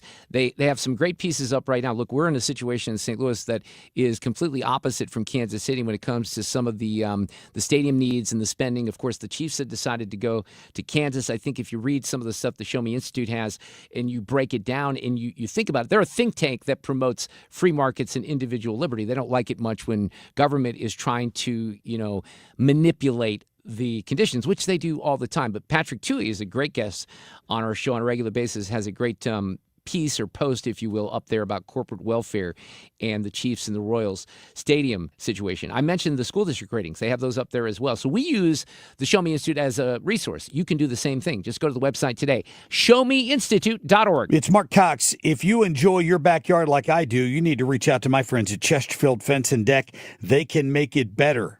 And make it better in time for this summer. If you reach out to them right now, you mention my name when you call, they're going to give you 20% off the bottom line of your next outdoor project with Chesterfield Fence and Deck. Listen, when you've been around since 1968 and you've been under the same ownership, you take a lot of pride in what you do, and it's a sign you have the very best when their installation crews show up at your house. Here's the thing about it. They do free in-home estimates, no obligation. They'll come out and design a project for you if that's what you're looking for. And of course, they carry the beautiful Vecadec vinyl decking for the decks that are no maintenance. How about that? You don't have to worry about it. The colors are beautiful, plus custom sunrooms and screen rooms and pergolas. Reach out today to my friends at Chesterfield Fence. It's chesterfieldfence.com. When it comes to planning your retirement, there's a lot to think about. Portfolio management, tax planning, and retirement income just to get started. Steve All and his team at the All Financial Group focus on those things and more. Their goal is to help you achieve your goals. Call 636-230-8824 or online, yourmoneymattersstl.com. Investment advisory products and services made available through Impact Partnership Wealth, LLC, IBW, a registered investment advisor. Insurance and annuities offered through Steve All, NPN number 15307. 419. Are you looking for a podcast about pro football that doesn't put you to sleep with an avalanche of analytics or insult your fandom with brainless hot takes? Well, hi. I'm Dan Hansis. And I'm Mark Sessler. Oh, hi, Mark. And we're the hosts of Heed the Call, the NFL podcast you've been waiting your whole life for. Heed the Call covers every game, every storyline, everything that matters, and we do it all with a touch of mirth. Football is fun. Why shouldn't your football podcast be the same? Follow and listen to Heed the Call NFL podcast wherever you get your podcasts. Mark Reardon, Sue Thomas. This is the Mark Reardon Show. So is there, like, at this point of the week, with Sue coming back tomorrow, you've handled the Sue's News chores for a couple of days, Ethan. You ready to wind it down, or you're like, darn it, Sue's back tomorrow? You know, there's highs and lows to this. I love being able to host Sue's News, but you know, it's hard to host a segment when it's someone else's name is in the title. That's actually a pretty good point, but let's try it anyway here. These allegations are deeply concerning. Does the president have any comment? We're not going to comment. It's not clear messaging. No. And now, Sue's News. Brought to you by Sue. Now, this day of is my kind of, national day. It's National Superhero Day, eh? Anyone comic fans, superhero fans growing up? Still? No? Nothing? Fred, No. were you? No. Like, I just, no. You never I into like the Marvel movies or anything? Well, yeah, I watched them all and got bored by some of them, but sure. But I was never, like, the comic book thing sort of does elude me a little bit because, look, if you have never kissed a girl and you wear a pocket protector, I get it, Ethan. That's what kids are into. But I like the movies. Like, the good ones were good. The Spider-Man movies, the more recent ones were good. But now I'm not if I have to choose between something outside of a comic book, I would choose something outside of a comic book. I'm not huge on the comics per se, but I mean, obviously the movies are all based Talking off about of them. superheroes. I Okay. have a couple of friends that are hardcore into them. Now, I love all of the movies. I keep up hardcore with the MCU, and I enjoy it. So I'm looking forward to the new Spider-Man coming up, and then the Avengers later in the year. But I mean, can we all agree the best trilogy of all time is the Dark Knight trilogy? Yes, as far as superheroes go. Yes, I would probably agree with that. I like that a lot. The Batman. What's interesting, though, is I like these new Spider-Man movies a lot. Oh, they're very and good. then the Into the Spider-Verse stuff, the animated. Also very oh, my good. goodness. Yes, those it's are all outstanding. been very good. But see, I I'm just completely basing, look, I think the thing is for me, I base it on a good movie or a good story or whatever. I don't really, the superhero is sometimes somewhat irrelevant to me, I That's guess. fair. That's very fair. Okay, sticking with movies. Listen, you might think that movies cost too much where you live, but how would you like to pay $50 per ticket? And I'm not talking sometime down the road. I'm talking right now. Regal Cinemas charged that much for opening night seats to see Dune Part 3 in 70, it says millimeter. 70 millimeter, yeah. IMAX theaters this coming December, and the tickets sold out in just minutes. It's not just Regal that's bumping up prices in premium format theaters. Nationwide, the average ticket cost is $18, and it's as high as $30 in major cities. What do you think about this, Mark? I don't know. I mean, it doesn't surprise me that the tickets are sky high, but man, that's $50 a ticket for an IMAX. What are they here? Like 15-ish?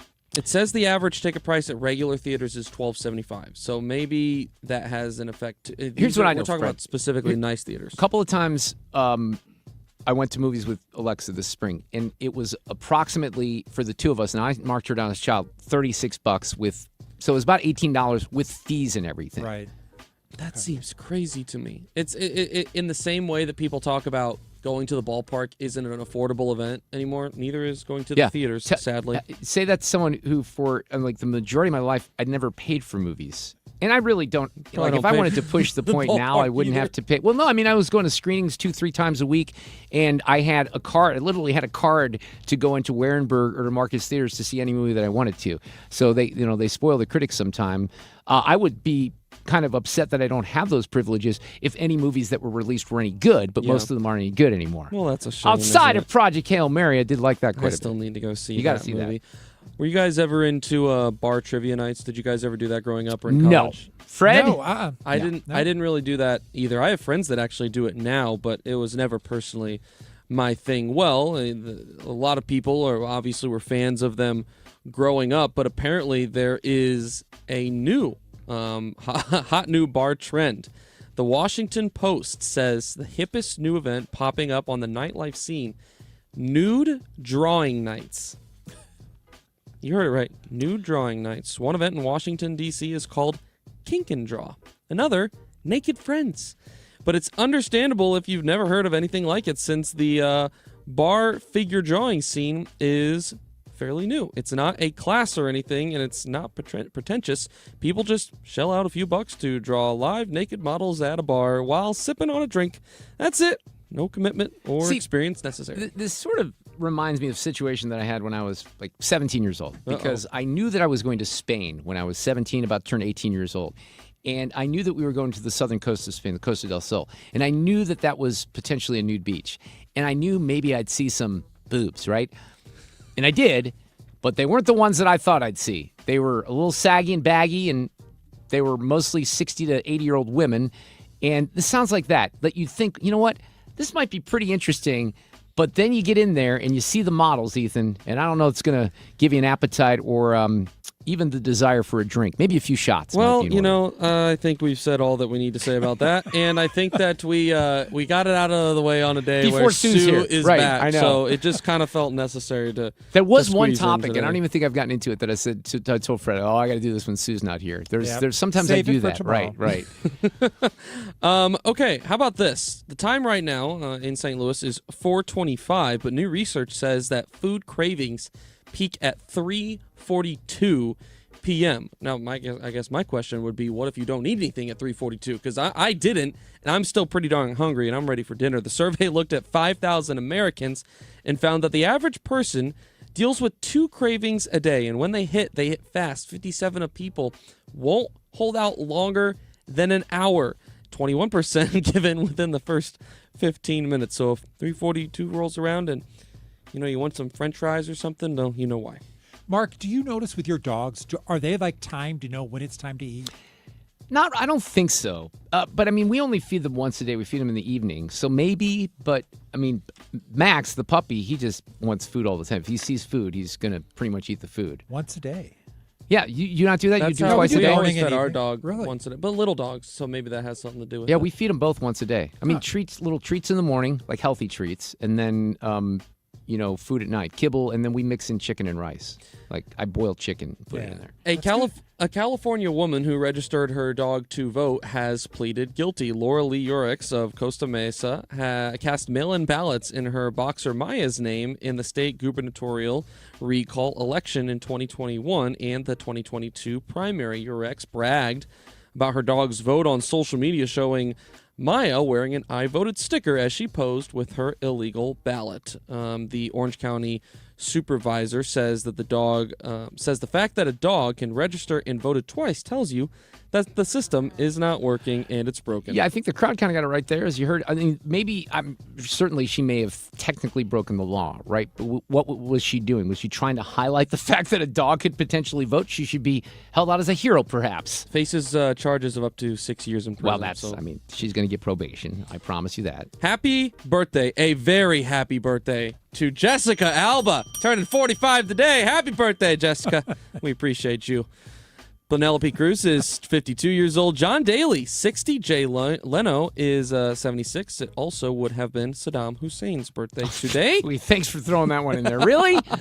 63 Saddam. years ago. I still call him Saddam, like George W. Bush. 63 years ago today, 19-year-old Andrew Oldham saw the Rolling Stones' first performance at the Crawdaddy Club in London. He signed on as their manager the next day. That's a pretty cool story. 59 years ago today, in 1967, Muhammad Ali was stripped of his WBC and WBA titles when he refused to be inducted into the Army. Do I have anything else? Yes, 23 years ago today, Apple launched iTunes for Windows, and 10 years ago today, the LA Rams selected Jared Goff as their number 1 pick in the NFL draft. And wow, that's 10 years ago. Correct me if I'm wrong. He was the first pick of the LA Rams, right? 2016, wasn't that their first year? That's probably true. In Yeah, Los Angeles? I think it was. Okay, let's go ahead and wrap up with a random fact of the day as I grab my paper. In-N-Out Burger used to accept burgers of any size by adding patties and slices of cheese at an additional cost until 2004, when some punks ordered burgers with 100 patties and 100 slices of cheese. Now they do not allow anything larger than the 4x4. Your generation does that. It's you kids out there. I'm Dan Loney with Your Money Now. The FCC is going to review the station licenses of all 8 Disney ABC-owned and operated TV stations. This comes in the wake of late-night host Jimmy Kimmel making a joke about First Lady Melania Trump, quote, having a glow of an expectant widow, end quote.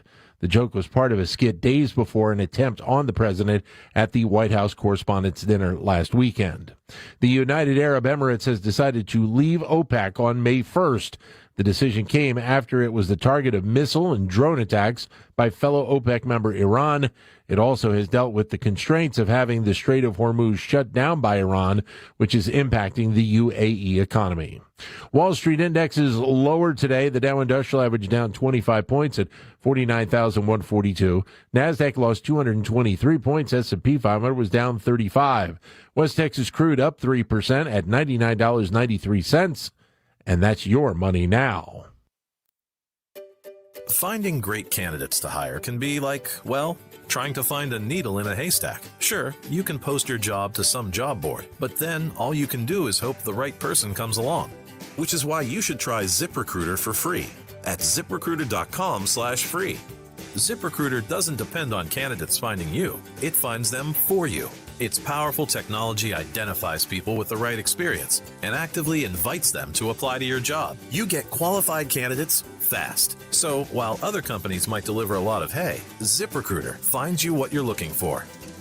The needle in the haystack. See why 4 out of 5 employers who post a job on ZipRecruiter get a quality candidate within the first day. ZipRecruiter, the smartest way to hire. And right now, you can try ZipRecruiter for free. That's right, free at ZipRecruiter.com/free. That's ZipRecruiter.com/free. ZipRecruiter.com/free. ZipRecruiter. Hey, I want to guide you in. You know, the last couple of days in the weather situation sort of leads us into a very natural conversation about Generator Supercenter of St. Louis. I don't know if there was any power that was out as a result of those storms that came through, but I'm guessing there certainly were across the Midwest. There's no doubt about that. So don't be the person who listens to what I'm about to tell you and they don't react, because you can get a free estimate on a Generac home standby generator from Generator Supercenter, the nation's #1 Generac generator dealer. By the way, just think about that for a second. You don't know how much it's going to cost, right? You probably don't.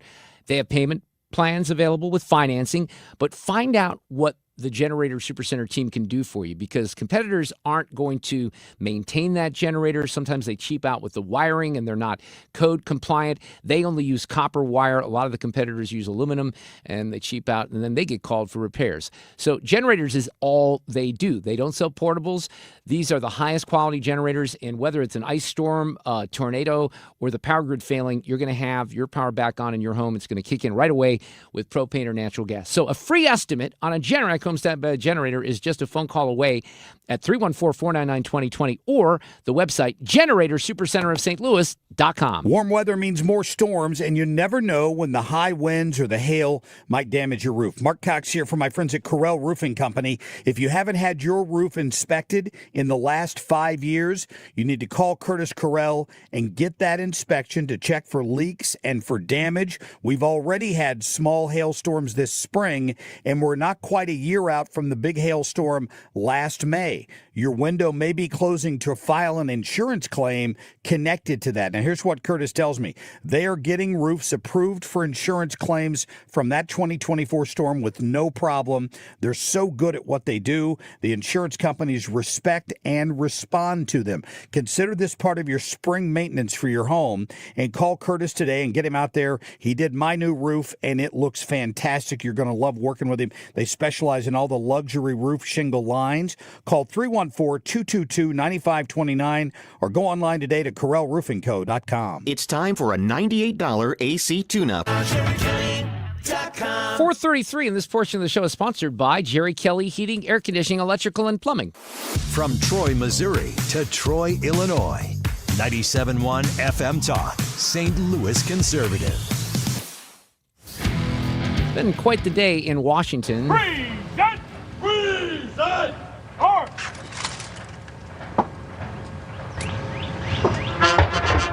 King and the Queen of England with the First Lady and the President of the United States. One thing that I noticed this morning in the, and I'm not even joking about this, I texted Fred and I told him there was a moment, all this is very, very official, and the President walks with the King, and they had a pretty quick pace going with the walking. I mean, they weren't sauntering along, and both these guys are, up there in age. But I'm not even joking that if Joe Biden had to keep up that pace with King Charles, he probably would have fallen several times on the way to the podium because they were clipping along, and I don't think the previous president would have had that capability. But he did give a speech to a joint session of Congress not too long ago. Our friend Mark Sutherland, who has an official title as the British Honorary Consul, was in that room today. He's with us this afternoon. Mark, how are you this afternoon? I am doing well. How are you? It was fun to watch that stuff this morning. And, the president gave maybe the shortest speech I've ever seen him give, but it was very good. He joked a little bit about how his mom may or may not have had a crush on a younger Prince Charles, but this has been pomp and circumstance to the hilt today, hasn't it been? It has, and it was a fantastic speech at Congress. It was a really good mix of really important international messages and humor and familiarity. So really, really timely. I think it's a very important time for this visit to happen in the British and American relationship. How do you feel that this is being viewed from the UK? They realize their relationship's important, of course. Every country wants to make its own independent decisions. But, this special relationship, even though some of the media says it's, strained, is still as strong, if not stronger than it's ever been. We are partners around the globe on many, many issues. And I think the British public recognizes that. I'm sure there's some personality dynamics that go on, as there always do when a British person meets an American person.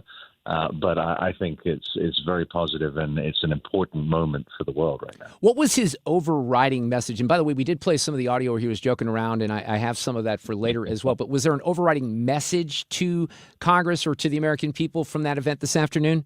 Well, he stressed the fact that he wasn't trying to do an end run and get America back, since he was, the first king in quite a while to come visit. But no, it was all about relationship and how, even when two countries disagree, there's so much more that we agree on and we can work on together. And that's an important message about reconciliation and working through, the challenges of the world and standing together in the face of aggression in the Ukraine and other issues around the world. And that's something, even though there are moments of disagreement, this is the strongest international relationship that has existed in a long time. And, England and the United States are partners in so many different ways. And that's a really good thing. Yeah, and I love the way that it was kind of framed by the president today, because I'm coming off, and look, I think it was certainly biased, but the Ken Burns documentary on the American Revolution was just fascinating because I love history. We're coming up on the 250th anniversary of the country. We know how important, there was references today to Winston Churchill. We know how important, England was in World War II and in our effort there in rebuilding Europe. So I thought it was quite interesting just the way that the whole day went down. Now, I got to ask you about this because apparently this is from a couple of the folks on Fox, Gillian Anderson and John Roberts. There's gifts that are exchanged. We are told that the king gifted President Trump a framed facsimile of the 1879 design plans for the Resolute desk, the originals of which are held by the National Maritime Museum in London. Always a very big story here, what gifts were given. This one personal for the president. And then the Queen gave to the First Lady a Fiona Ray brooch. She is a British jewelry designer and has been making jewelry for over 34 years. She's a member of the British Society of Enamelers. And then Trump gave them McDonald's, I think. No, I don't think so. The president gave the king a custom facsimile of a letter written from John Adams to John Jay back in 1785. And then the First Lady's gift to Her Majesty was 6 Tiffany's English King sterling silver teaspoons and a jar of White House honey. Did you get any gifts today, Mark Sutherland? I bet you didn't get any gifts. I got an incredible gift of a ticket to go sit in the gallery and listen to the King's speech, which was fantastic. But no, I didn't get any gifts, although I did get to go out to Andrews Air Force Base this morning and see the King's aircraft, and along with Air Force Two. So that was quite fun. You have this title, British Honorary Consul. Explain what that means. So I have the privilege of representing His Majesty's government across the state of Missouri. A lot of it is economic connectivity and diplomatic relations. So really just building a strong relationship that's been going on in Missouri since 1946, where Winston Churchill gave the Iron Curtain speech in Fulton, Missouri. And there's so many economic connections, so many academic connections, and of course now we have the direct flights between London and St. Louis. So that's just going to grow, and I have the privilege of making that happen and also watching that happen. Did you jump on one of those flights last week or not? I was invited. I was unable to. I had a lot of friends on that flight. I'll be actually heading over in June and taking advantage of that, because it's going to transform, something that's been long coming. Last time we were able to do this was 2003. Dude, I love it. I really do. I think it's big for St. Louis. It's going to make things a lot easier. A little competition internationally for Lufthansa, which is never a bad deal. So I'm thrilled with that, and I can't wait to try that flight myself. We need to plan one of your Mark Reardon, trips. When you take all the listeners, and we'll go show them London, take them through Buckingham Palace, and then give them a great British experience. Candidly, Ireland was on the table for later this year, but there were some complications. But that I have a friend who actually is just returning. She was honored to have the opportunity to run in the London Marathon over the weekend. Oh, brilliant. I saw some great pictures from that. And I think they're on their way back right now. But I told them, they hadn't been over, and Carlin, my friend, had never been to London. Like, I was talking to someone else who was going soon. It's just such an easy city to get around. The tube, you feel safe. All the history, Absolutely. and it's it's one of my favorite cities. There's no doubt about that. And of course, you have the language barrier that's not there, unless you get into too many areas where you can't understand the Cockney, right? But I have to close with this, just because I always do. Mark, are you ready? Oh, you English are so superior. I have to use Kevin deservedly Kline. so. Yes, thank you for joining us this afternoon. I hope that was a great experience for you. I appreciate it. Take care. Traffic from the 97.1 FM Talk Traffic Center.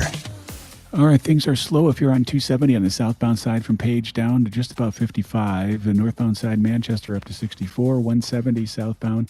You're very heavy before Olive down to 64. Northbound side slows 70 to Airport Road. 70 westbound from Jennings Station, or 367 at Jennings Station is slow. And then through the airport and spots from 94 all the way out to Wentzville. Eastbound side is heavy Grand into downtown, and the westbound side up 64, slow out of downtown to 270, 364 to 70. Eastbound side slow through in Chesterfield area, then Mason to 270, 170 to Big Bend. At 44, slowdowns westbound, taking yourself out of downtown, kind of pockets out to 270. And 55, your northbound delays getting into 44 with an earlier crash to blame. This report is sponsored by Lakeside Renovation and Design. For over 25 years, Lakeside Renovation and Design has been St. Louis's trusted source or choice for transforming homes inside and out. From windows and siding to kitchens, bathrooms, and outdoor spaces, they deliver quality craftsmanship backed by lifetime warranties. Visit lakesiderd.com to start your dream project today. I'm Trent Erickson at 442 on 97.1 FM Talk. We all know relationships are really, really important, and I want to help you get a relationship with Stuart from Stewart's American Mortgage, because once you have that relationship, he can be your mortgage go-to company and guy maybe for the rest of your life. Now, maybe you're not planning on buying a bunch more houses or selling, but in this time where the rates are certainly higher than they used to be, maybe you want to refi and you're looking at that 3% rate saying, I can't do it. Psychologically, this plays, a role on people. Well, think of it this way, because Stewie is the only lender to offer the bagel loan. The bagel loan is called that way, and he invented it 30 years ago. It looks like a zero, and you pay zero in fees that other lenders charge for. So when you refi, take the rate out of it, and he'll tell you the thing that matters really is the APR, right? You pay no appraisal fees, no closing costs, no title fees, no broker fees, zero. So if you've refinanced over 3 years ago with the rates where they are right now, it's time to look at it again. And by the way, there's no one forcing you to do this. But if you call Stewie, we give you his cell phone number. He also has quick closes in as little as 10 days. Investigate. Take some stress out of your life. What is it going to hurt to text him and say, all right, I heard the team on 97.1 FM Talk talking about you. How do you do this? How do you do these quick closes? How do you make sure that people do not pay appraisal fees, no closing costs, no title fees, no broker fees? He'll lay it out for you. Google the bagel loan or call or text him. 314-324-4440, NMLS number 226715. 97.1 FM Talk is proud to support the Guns N' Hoses First Responders Soccer Cup, May 30th at Worldwide Technology Soccer Park. Law enforcement battles firefighters and EMTs on the field, all for a great cause. 971talk.com/events. Hey, it's Mark Cox. Beat the spring cleaning rush. Call my cleaning heroes at Zero Res. Let Zero Res help you refresh your home with cleaner carpets, fresh floors, and improved air quality. You can check out all of their raging customer reviews online with a 4.9 Google rating. This week, buy one room of carpet cleaned, get one room of carpet cleaned free, unlimited rooms. Call 314-474-2020 or go online at ZeroResSTL.com. Just a reminder to have your air conditioner checked for the summer so you don't have a mishap and it goes down in the hottest day of the year. But it's always best to have it done. Call us and we'll be more than happy to come out there and check it for you. And like always, if you're having your furnace checked by another company and you are told that this is the year you need to replace it, call me for a second opinion. The 0% interest is still available on most brands. Save your cash and keep your credit cards open and away from those high rates. Call me. You'll be glad you did. Bart Inman, one easy number in Missouri and Illinois. The easiest. It is 314-293-2600 or on the website bartinman.com. Now that's Bart with a B, Inman with an I.com. God bless. Want to make the most of your tax refund? File with TurboTax on Intuit Credit Karma. They help you get your biggest refund, and then we help you do more with it. With a personalized plan designed to help you hit your money goals. Start filing today in the Credit Karma app. This is the Mark Reardon Show on 97.1 FM Talk, St. Louis Conservative. Scott Jennings, after the top of the hour. Douglas Murray did a podcast and wrote a little bit about his experience at the White House Correspondents' Dinner. And, you know, he said that his Saturday night began the same way it did for a lot of the attendees. And we've had some folks on the air in the last couple of days who were there. Jeff Murdoch from the Washington Times, Jen Say, who was on with us earlier. But Douglas says that he was harangued by protesters outside of the venue. He says, as I walked up to the hotel, one woman in Kifa screamed at me, "How could you possibly have dinner with a child rapist?" That was the tenor going in. The event itself was the normal run of things. Pre-parties, pre-drinks, everyone filing into a hall. I sat with my colleagues from the New York Post, along with the United Nations Ambassador Mike Walls, Treasury Secretary Scott Bessent, and others. When the president came in, there was great excitement. It was the first time Trump had attended one of these dinners. We were looking forward to him roasting the media, which was what everyone expected. And then it happened, he says. I was close to the front. I didn't hear the shots. Like the president, I thought someone had dropped a tray. But then it became clear that something bad was happening. And then it really became clear when the Secret Service rushed down the center of the ballroom. And Douglas says, and I don't really know that I want to be in a situation like this, but he says when you're in a dangerous area, you prepare yourself in advance for alarming things, right? But it's worse, much worse, when you're somewhere you never expect danger, and none of us did. Now, he even says many people have criticized the security. He admits that he's reluctant to second guess after the fact, but that it was strange that IDs weren't checked, that there were no metal detectors until we reached the ballroom.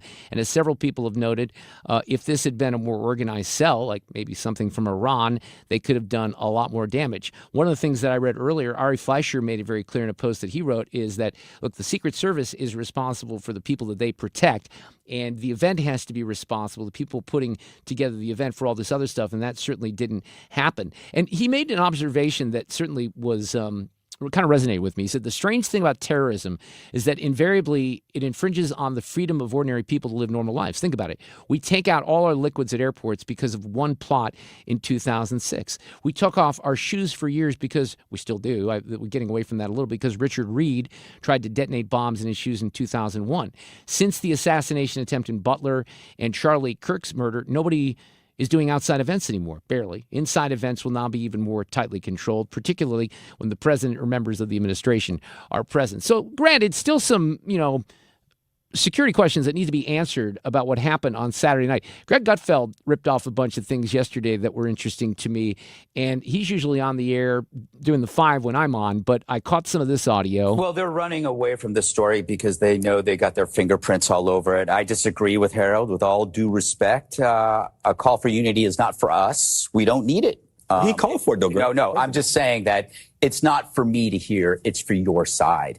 We don't need it because it's only a one-way thing. You mentioned some examples like the Pelosi thing, which is a mental illness thing. The Wisconsin thing, we still aren't sure what the hell happened there. The Whitmer thing was a plot. Who created the plot?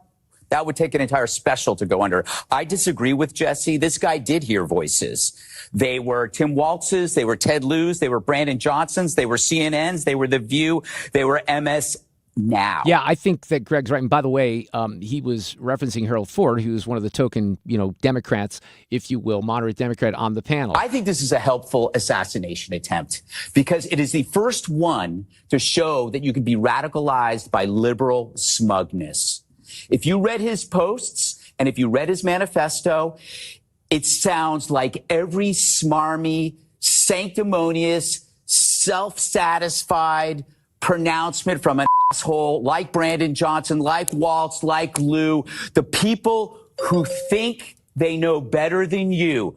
This guy was not a crank. He was not deranged. Don't buy into that narrative because it lets these pompous asses off. He didn't do this because, as Jesse said, he didn't have voices in his head. He was just following orders. He was operating on a filter that said Trump was Hitler, and therefore it would be immoral if you didn't take Hitler out. So his filter is actually making him logical. He's the sanest one in the group because he took them at their word.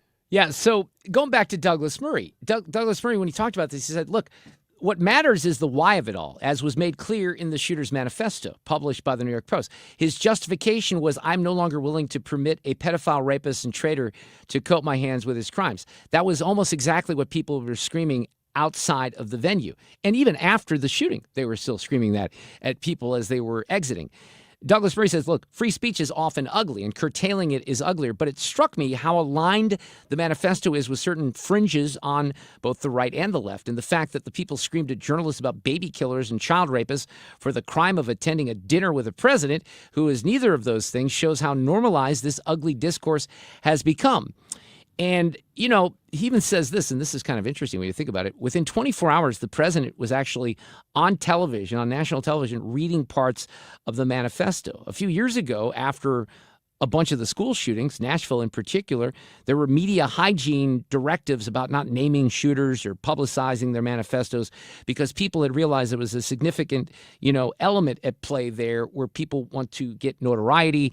And whether you want to call it a social contagion or things like that, that's why I practice, and I think a lot of people do this. I don't think I've mentioned the name of this shooter from Saturday night one time. And Douglas said this. I thought this was interesting. He says, years ago before Butler, I remember saying to a friend, and I felt this way, and maybe some of you have said this even out loud. He said, I was surprised that there had not been more assassination attempts on Trump. He says, I thought to when a young British man tried to seize a revolver from a Secret Service agent at a 2016 rally. I said it then, as wicked as that man was, in some ways he was acting on a kind of logic because he had been told by much of the media that Trump was Hitler, right? And that, by the way, that was in the early days of being told Trump was Hitler, that his presidency would usher in the Fourth Reich. So going back to what you heard from Gutfeld there, he says, every school child has heard the hypothetical. What would you do if you could go back and kill Hitler, right? Well, history doesn't work in that way. But today, and Douglas says, while we may not all believe in God, we all believe Hitler was the devil. And once you accept that Trump is Hitler, then the fantasy of going back in time and killing Hitler, well, that's not a fantasy anymore, right? It becomes something you can do in the here and now. And Douglas Murray, commenting on this, said, look, that has alarmed me for years because you have this, the only thing distinguishing terrorists from other angry people is they're willing to pick up a gun and use it. And I think we're finding people, look, this kid was smart, right? He went to Caltech. He wasn't an idiot. But Douglas Murray even says after the shooting the other night, people still outside screaming at police. One person held a sign saying death to tyrants, death to them all. Now that's protected speech. It's free speech. But, Douglas Murray asked whether there should be a basic civic standard by which someone who stands on a corner screaming that the president is a child-raping murderer is laughed off. Instead, it's all become very normal, unfortunately. And, this goes back. We played this audio, and Mr. Murray even says that he wrote a piece. Maybe I read from some of it last week. There was this New York Times podcast where you had, Hassan Piker essentially defending the Luigi Mangione murderer of Brian Thompson, who was a 50-year-old father of two, that was justified because he, Thompson himself was someone who was responsible for what they called social murder. So they didn't condemn his murder, but that certainly is the same moral inversion that you saw after the Charlie Kirk killing. When people valorized the shooter, they came up with wicked conspiracy theories. And by the way, that's happening right now, too. There's people saying that this didn't happen. Oh, here's something for you. This kid, who I will not name, the shooter from Saturday night, he thought, in part of the manifesto, he thought that the Butler assassination attempt might have been faked. So all this is just so crazy. We're going to wrap for this hour. When we come back, a couple things I want to mention. We got Scott Jennings on the other side of Fox News. Yesterday I mentioned the Post-Dispatch is doing these editorials, and they're not keeping these behind a paywall, but they're doing a daily editorial on downtown crime and safety. And I'm going to spend a little time each evening, I think, at 5:20 talking about this. Interestingly enough, the one that was featured this morning had a lot of quotes from a guy that I know very well. His friend of mine, Mike Marks. He's a sergeant. He's been a longtime member of the St. Louis Police Department, but he went in to a community meeting in February, and that's where the Post quotes him and kind of laid out some of the numbers. We've talked about it when Jane was on the roundtable, and they're staggering when you hear how many people are actually on patrol in the downtown area compared to what would have happened just 10 years ago. So we'll get into that. And then George Rosenthal. It's Tech Talk Tuesdays. I want to ask him why there wasn't more technology at the White House Correspondents' Dinner that was used, because I think that is a legitimate question. We'll also have audio cut of the day, and I think I'm going to get off the beaten track on that a little bit. There was a conversation that Bill Maher had with comedian and actor David Cross about trans children that I thought was very interesting. It was done on the podcast where Bill smokes a bunch of weed, and I guess, in a friendly way, discuss this issue. But man, David Cross, just like a lot of these Hollywood types, way off the reservation. Traffic from the 97.1 FM Talk Traffic Center. Well, we've got 270 on your southbound side. It's pretty heavy now from Page down to 55. Northbound side hits the brakes. Manchester up to 64, just past it. 170 southbound Olive to 64 south. Northbound side from 64 up to pretty much Olive, and then slow from 70 to Airport Road. Westbound side of 70, you are slow spots out of downtown all the way out to Wentzville. Eastbound side is slow going over the river to 270, and then heavy Brandon to downtown. Westbound on 64, pockets from Kings Highway pretty much all the way over to 270, and then before 364 out to 70, an earlier crash at 364. Working eastbound side is slow through Chesterfield at Mesa to 270, over to Big Bend from there. Westbound side of 44, slow out of downtown, and then Elm to 270, and then southbound on 55, you're pretty heavy off of 44 down to Broadway. I'm Trent Erickson at 456 on 97.1 FM Talk. Okay, so what's important to you in life? How about nature and family? That's what they focus in on Innsbruck. They've centered their whole development out there around two of the most constant things we have, nature and family. They have all-season and vacation and second homes, the A-frames that are legendary out there, condos, low-maintenance villas, luxury cottages. You can build a custom home. You piece your paradise together, and it could be right next to a lake overlooking their beautiful golf course or in the woods. Now, they have these amazing properties. I've been talking about them for years. They introduced the treehouse developments a few years ago.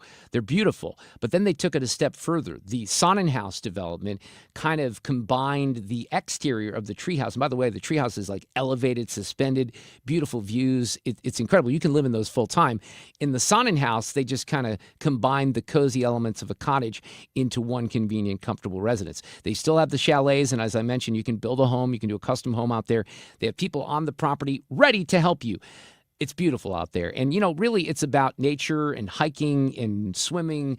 And we take the dogs out there for some dog-friendly properties when we do a staycation. They have horse stables out there, beautiful summer recreation with lakes, and also the what am I thinking of here? The thing where you go around in the tube I can't think of it. If Sue were here, she'd be yelling at me right now. But they have all that at Innsbruck, and you can find out more at Lazy River. Damn it, that's what I was thinking of. Innsbruck-resort.com. License number GL250000615. Hey, it's good to hear you. Hey, Dad, isn't it good to see ya? Yep, but with smoke alarms, we need to hear them. If one alarm is downstairs, you might not hear it upstairs. At school, everyone hears the fire alarm. That's why we install hardwired smoke alarms that all go off together, just like school. Smoke alarms done the right way. Green is always Grasser at GrasserHomeServices.com. Want to hear a shocking statistic? Medical malpractice is the third leading cause of death in America. Don't believe it? Google it. And that doesn't count serious injuries like birth injuries to perfectly healthy children. All doctors wear white jackets, but it doesn't make them all the same. Most medical errors are committed by the same quacks over and over again. I'm John Morgan of Morgan & Morgan. Many hospitals looking for more profits are forcing doctors and their groups to be employees of the hospital or be forced out of their system. It's a troubling trend in medicine. People make mistakes, but medical mistakes are huge and often forever. If you believe your child suffered a birth injury or a misdiagnosis or mistake led to a loved one's death or injury, let our team of medical malpractice lawyers examine your case for free. No recovery, no fee. Morgan & Morgan, forthepeople.com. The choice of a lawyer is an important decision and should not be based solely upon advertisements. Past results afford no guarantee of future results. Every case is different and must be judged on its own merits. This is Congressman Bob Onder. Americans demanded border security, and House Republicans delivered. According to the Department of Homeland Security, for 10 consecutive months, U.S. Customs and Border Protection has reported 0 illegal aliens released at the border. I'm proud to have worked with the Trump administration to secure our southern border and uphold our immigration laws, and will keep fighting to advance strong policies that protect Missourians and keep America safe. Paid for by official funds authorized by the House of Representatives. KFTK FM Florissant from the Kaufman Townsley St. Louis's Injury Lawyers Studio. Call 314-777-7777. That's 314-777-7777. Second time. I'm Lisa Lacera, Fox News. Former FBI Director James Comey faces criminal charges over a social media post. A North Carolina grand jury indicted Comey for threatening President Trump's life. A photo he posted showed seashells formed to read 8647. Comey said he saw them on a walk, taking it not as violent, but political. He later deleted the post. Acting Attorney General Todd Blanche said they can prove Comey's intent. With witnesses, with documents, with the defendant himself, to the extent it's appropriate. Comey was also indicted for transmitting a threat in interstate and foreign commerce. An indictment against him last year for lying and obstructing Congress was thrown out after a judge said it was brought by an illegally appointed prosecutor. Fox's Gernal Scott. In an online video, Comey said he's still innocent and still unafraid. Britain's King Charles balancing humor and serious messages in a speech before a joint session of Congress this afternoon, speaking about the 250th anniversary of the United States. For all of that time, our destinies as nations have been interlinked. As Oscar Wilde said, we have really everything in common with America nowadays, except, of course, language. And of the bonds between the U.S. and Britain. In this unpredictable environment, our alliance cannot rest on past achievements or assume that foundational principles simply endure. Charles also spoke about the importance of NATO to protect the citizens of the U.S. in Europe, this coming as President Trump has talked about the U.S. leaving the alliance. Charles and Queen Camilla are the honored guests at a state dinner this evening at the White House. America is listening to Fox News.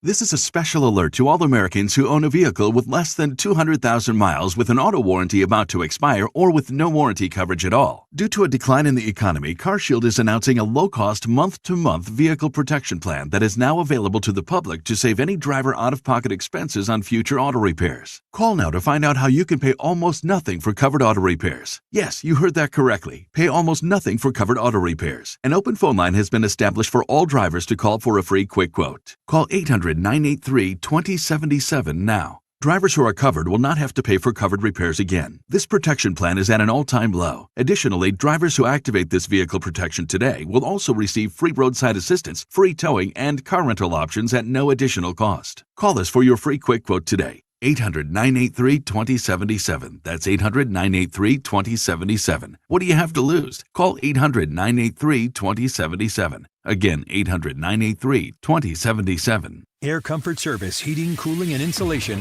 weather. Our secondary cool front pressing in, and that's the reason for the scattered showers and thunderstorms. Severe weather, really tough to find, but expect some thunderstorms from time to time with downpours and some thunder and lightning. 50 will do it for the overnight low. Wednesday, sunny skies. The northwest flow digs back in. It's nice, though it's cool. It's a little breezy. 68.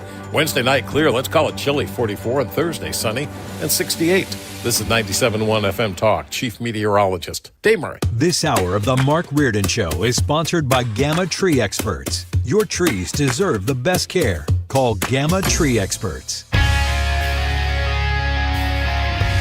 This is the Mark Reardon Show on 97.1 FM Talk. Yesterday I got into the, and I didn't know about it until I read it yesterday, with the Post-Dispatch, and they're going to do this not behind the paywall. So if you're interested in this, I know a lot of people do not subscribe any longer to the Post-Dispatch, but they're doing editorials daily on downtown crime and safety. And it's interesting because the one that they did today featured some quotes from a good friend of mine who is a sergeant in the police department. And he actually was quoted at an event that he did with residents downtown. And when you hear the numbers, we've gone through some of these before, especially when Jane was with me and we were talking about crime all the time on the roundtable, just how many officers are out there patrolling, a district on a given night. It's not very many, and it's staggering. And by the way, it's not gotten better in the last year with Kara Spencer in there. So we're going to go over that, and we may use that, 520 segment to kind of break that down here as they do this all week. George Rosenthal will be here. Tech Talk Tuesdays. A lot of stuff to talk to him about. Right now, 97.1 FM Talk political insider, my good friend, and you hear his show, the Scott Jennings Show on 97.1 FM Talk at 8 p.m. on the weeknights. How are you, Jennings? I'm amazing. I met the King of England yesterday. Pretty awesome. Well, this is how that was kind of communicated to me, because we were trying to get you on because of the weekend, obviously. And Fred texted me and goes, he's got this lame excuse. He's meeting with the King of England. I'm like, come on, you couldn't do better than that, Scott? I know, Fred. I don't think Fred believed me, but in fact, it's true. I got invited to the British Embassy for a garden party with the King of England yesterday. What were you doing yesterday? Well, why aren't you working as hard as me? That's what I want to know. I was talking about everything that happened on Saturday night, and I'm at a house concert in Chesterfield here, and Fred, again, he's the one who dials me in. So you were there. I saw you in your tux on CNN, but you were there in that room, weren't you? No, I was not. I'm always part of CNN's studio coverage. So I cover this dinner every year, and I was sitting there with Van Jones and our anchors, John Berman and Laura Coates. And we were doing what we always do: cover the dinner, cover the issues, cover the celebrities. And then all of a sudden, we're looking at the feed, and people are diving under tables. And then we sat there for the next few hours trying to piece together what had occurred. Well, I guess I was a little confused because you were all dressed up on set. So maybe that's kind of what led me. Well, a couple of things. Number one, I always wear black tie on Saturday night, no matter what. Oh, do you really? Yeah, of course. Okay. I mean, don't you? I mean, I don't. Yeah, go ahead. Yes. But number two. There's all these parties that go on. There's all these receptions and parties. So I was gonna, after the show, I was gonna go out to a reception or a party, and I wanted to, look the part. So anyway, I was there on set, and Van was there, and we were shocked by what was going on. Well, let me just say this, because I was listening to you first in the car. I got home, and the news junkie and me watched all the coverage, and I think you guys did a really good job. Even you and Van together, you had some really thoughtful insights to what happened. I mean, look, this is a weird thing for a variety of reasons, but all these people are gathered in that room for an event to celebrate, freedom of speech and the press. And by the way, I thought the president really handled himself well after the shooting in the news conference that he held. And, his speech today, by the way, in front of the king was awesome as well. So he's really had a couple interesting days from a presidential moment perspective. But man, this could have been so bad, Jennings. It could have been, and I've been to that dinner before. It's at the Washington Hilton, which is where President Reagan was nearly assassinated in 1981. That was outside there. But you go into this hotel. By the way, it's a public hotel. There are people staying there who have nothing to do with the dinner, yet thousands of people are coming in to go into this ballroom. The reason they do it there is because it's one of the biggest ballrooms in Washington, D.C. It can accommodate a crowd that size. I interviewed yesterday on the show, actually, a deputy director of the Secret Service, a former, and he said that venue is problematic. Public access, getting out of that room, going up and down this staircase and these escalators, it is a really problematic venue.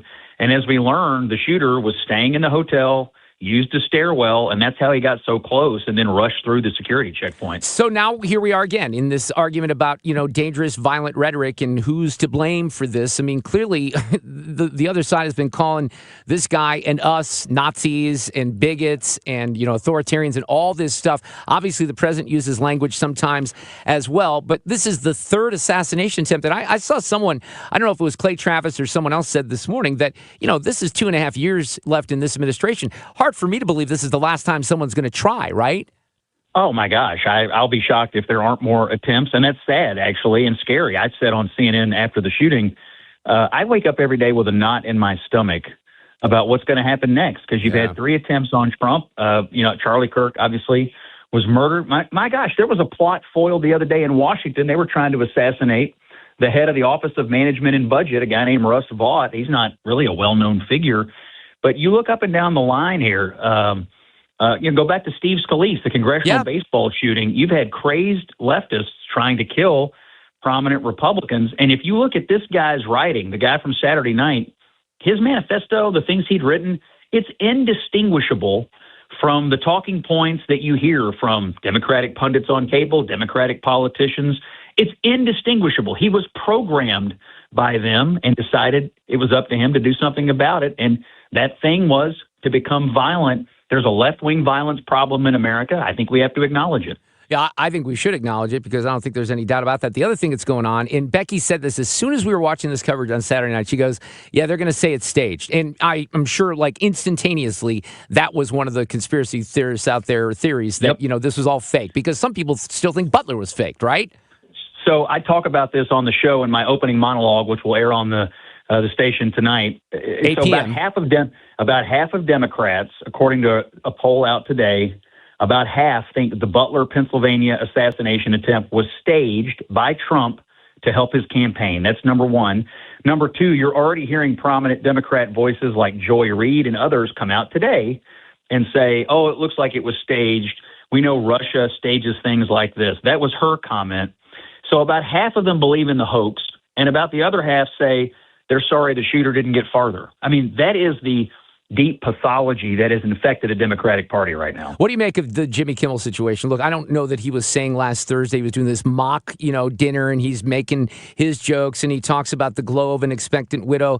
I'm not so sure he was saying anything about assassination, but listen to what I said yesterday.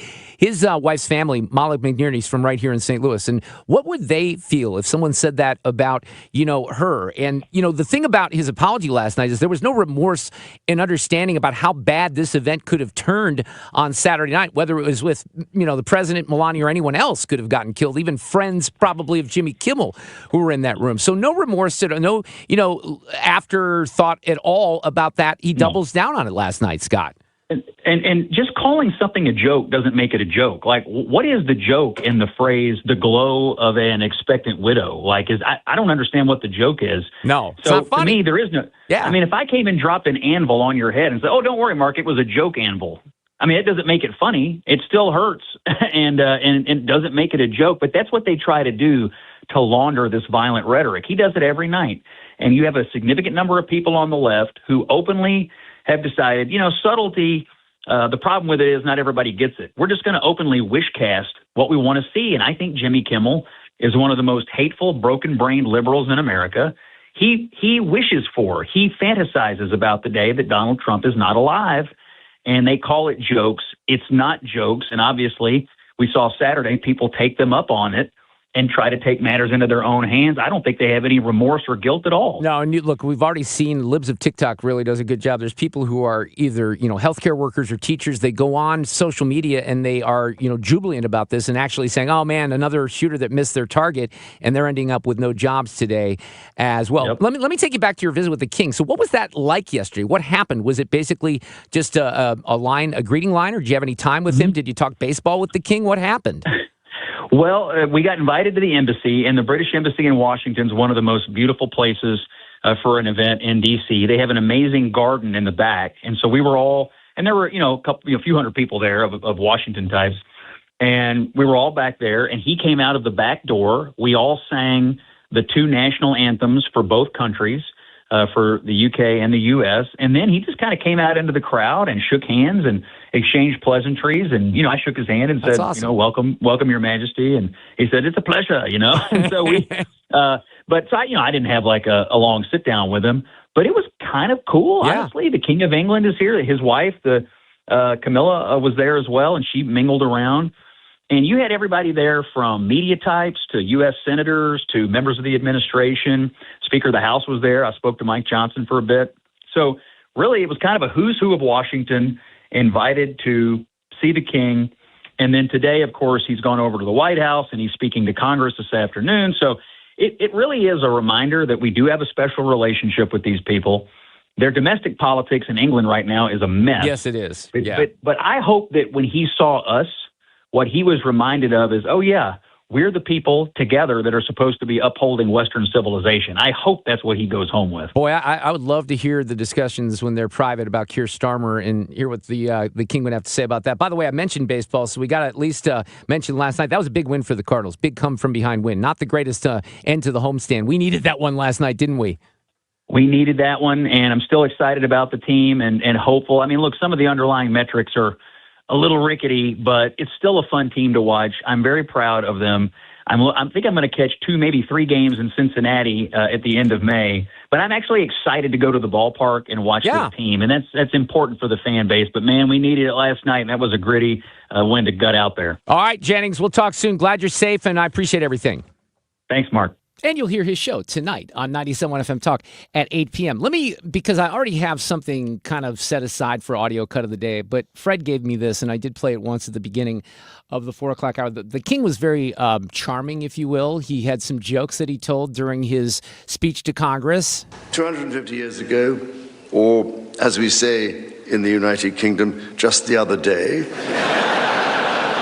this is a city which symbolizes a period in our shared history, or what Charles Dickens might have called a tale of two Georges.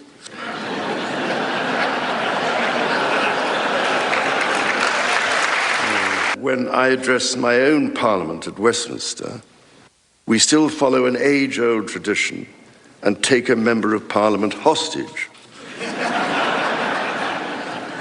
holding him or her at Buckingham Palace until I am safely returned. I don't know, Mr. Speaker, if there were any volunteers for that role here today. So that's from the speech that he gave between about 2 and I'd say 2:45 this afternoon. But that all followed everything that happened this morning outside of the White House. And it was kind of gloomy, the president making, proper British light about that. Thank you very much, everybody. What a beautiful British day this is. And it really is.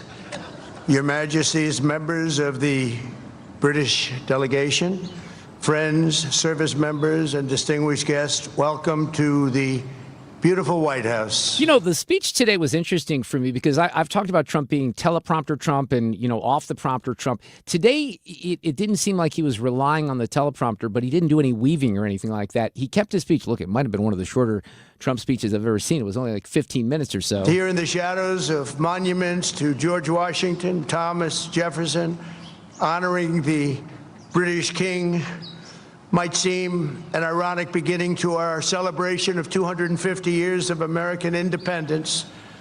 But in fact, no tribute could be more appropriate. And the president kind of gave a little credit for our beginnings of this country. Long before Americans had a nation or a constitution, we first had a culture, a character, and a creed.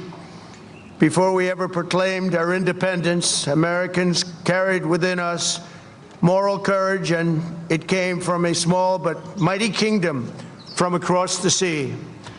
For nearly 2 centuries before the Revolution, this land was settled and forged by men, women who bore in their souls the blood and noble spirit of the British here on a wild and untamed continent. This one I might have missed. Fred pulled these audio cuts. I listened to the speech. I don't know if I just missed this sound, but let's see here. American patriots today can sing, "My country, 'tis of thee, sweet land of liberty," only because our colonial ancestors first sang, "God save the King."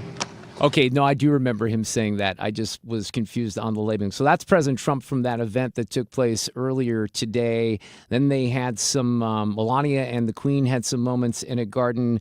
The King and the President had some time away from reporters. I'd love to know what those conversations was about. Obviously, President Trump not on the best terms with Keir Starmer, the UK Prime Minister, right now. But I'm guessing they have a state dinner tonight. I do have one more soundbite that was probably the best one from the Trump event this morning with the King. We're going to save that for Audio Cut of the Day. Traffic from the 97.1 FM Talk Traffic Center. Things are pretty slow going southbound on 270 from Page down to 55. Northbound side, just before Manchester, up to 64. 170 on your southbound side. Olive down to 64 is very heavy. Northbound side, you're slow from 70 to Airport Road. 70 westbound, slow spots right out of downtown all the way out to Wentzville to 64. We've got the eastbound side of 70, slow over the river to 270. Then Grand into downtown is heavy. And 64 westbound slow from Kings Highway to 270, then Winghaven out to 70 down pretty tight. Eastbound side spots from 340 all the way to Big Bend. 44 westbound slow going from Elma to 270 roughly, or kind of out of downtown now. And 55 coming out of downtown as well, slow down to Broadway. I'm Trent Erickson at 518 on 97.1 FM Talk.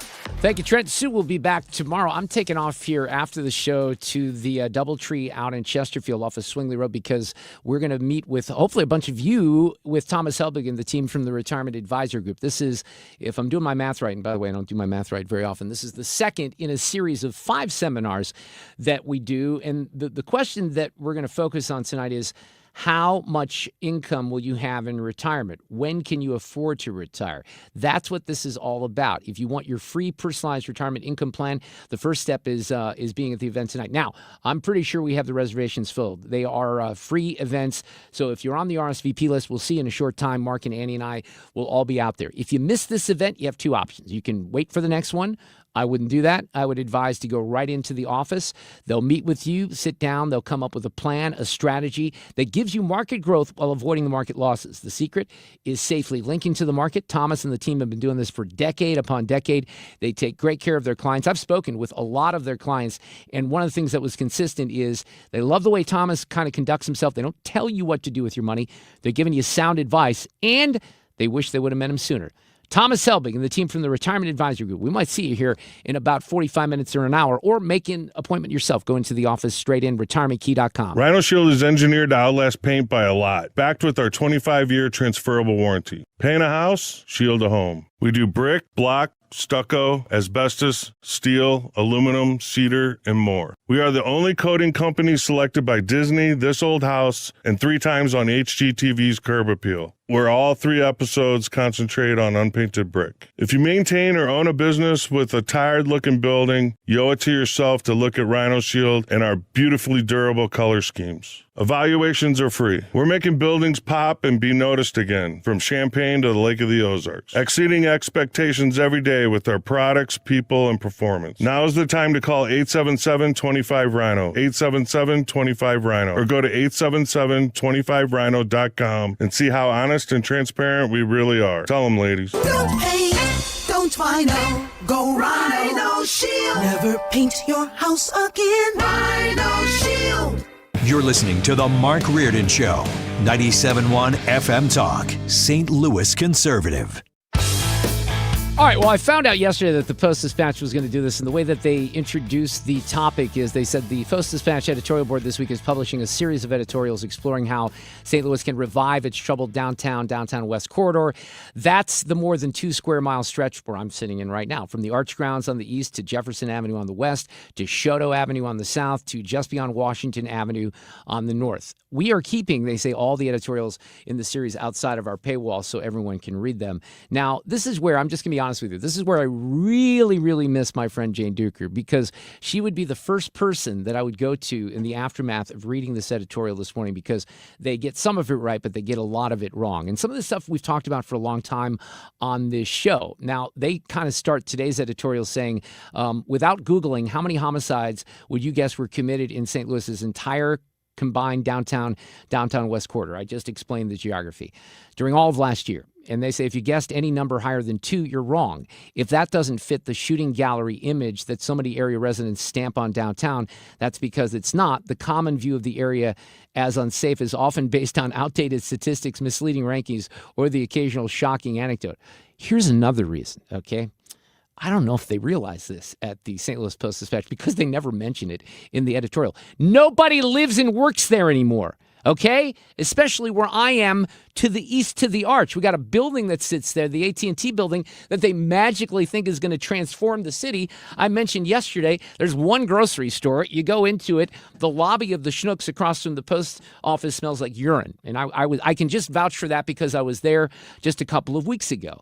So, look, to say that crime is down technically because the numbers have been manipulated and all that stuff is kind of a joke. And they go into this citywide. In 2025, St. Louis saw dramatic reductions in crime rates compared to the previous year.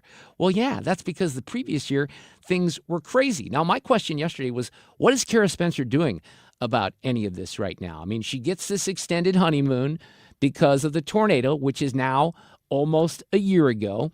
But when they get into this here, and I warned you about this yesterday, you got to realize that the people that are making decisions in this city, and Kara's a progressive. She's not, I wouldn't put her in the nutbag communist socialism progressive like Rasheen Aldridge, but these are the people that you're working with here, right? So what they said here is they go to Chief Robert Tracy, and in January, he says that the city is doing what we need to do to keep people safe. That's what brings people in. So we've got to make sure everyone knows that. And then they say that Tracy reiterated that message in an interview with the editorial board. He says the trend's been going down for the last several years, but certainly the narrative that's been out here is it's not safe to go downtown. You got to get the perception of crime down, which is even more difficult, I think, than driving down crime. Now, he's right about that, but let me just vouch for something else. It's not safe to go downtown. Just because 2 people have been murdered in 1 year doesn't make it safe because you're not getting, picked off by a gunman and getting killed. I can say this because I'm down here every day, and I see it, and I see the drug markets, and I see the homeless people, and I've been spat upon, and I said that it is not safe to walk from Busch Stadium to this building. I would never do that with my wife and my daughter. I'd probably be dumb enough to do it. But here's where I miss Jane, and I was a little surprised this morning because quoted in this article is a pretty good friend of mine. His name is Sergeant Mike Marks. We know him as Marksy. He's about the biggest Pittsburgh Steeler fan on the planet. He is one of the best friends of a real good friend of mine, Mike Fitzgerald. We call him Fitzy, and they're all in the Steelers group of fans. And I've known Sergeant Marks for a long time. He used to live in South City.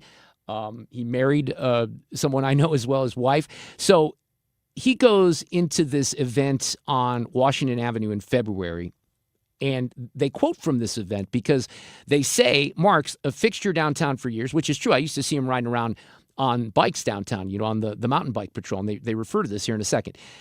Marks was asked about the diminished visibility of officers in the neighborhood, especially police biking units. Once a ubiquitous part of downtown Summers, bike cops had sidewalk-level daily interaction with citizens that created a sense of familiarity and security. I saw this on a regular basis. Made me feel safer. I saw them riding by my building, doing circles, stopping people to help or to find out what was going on.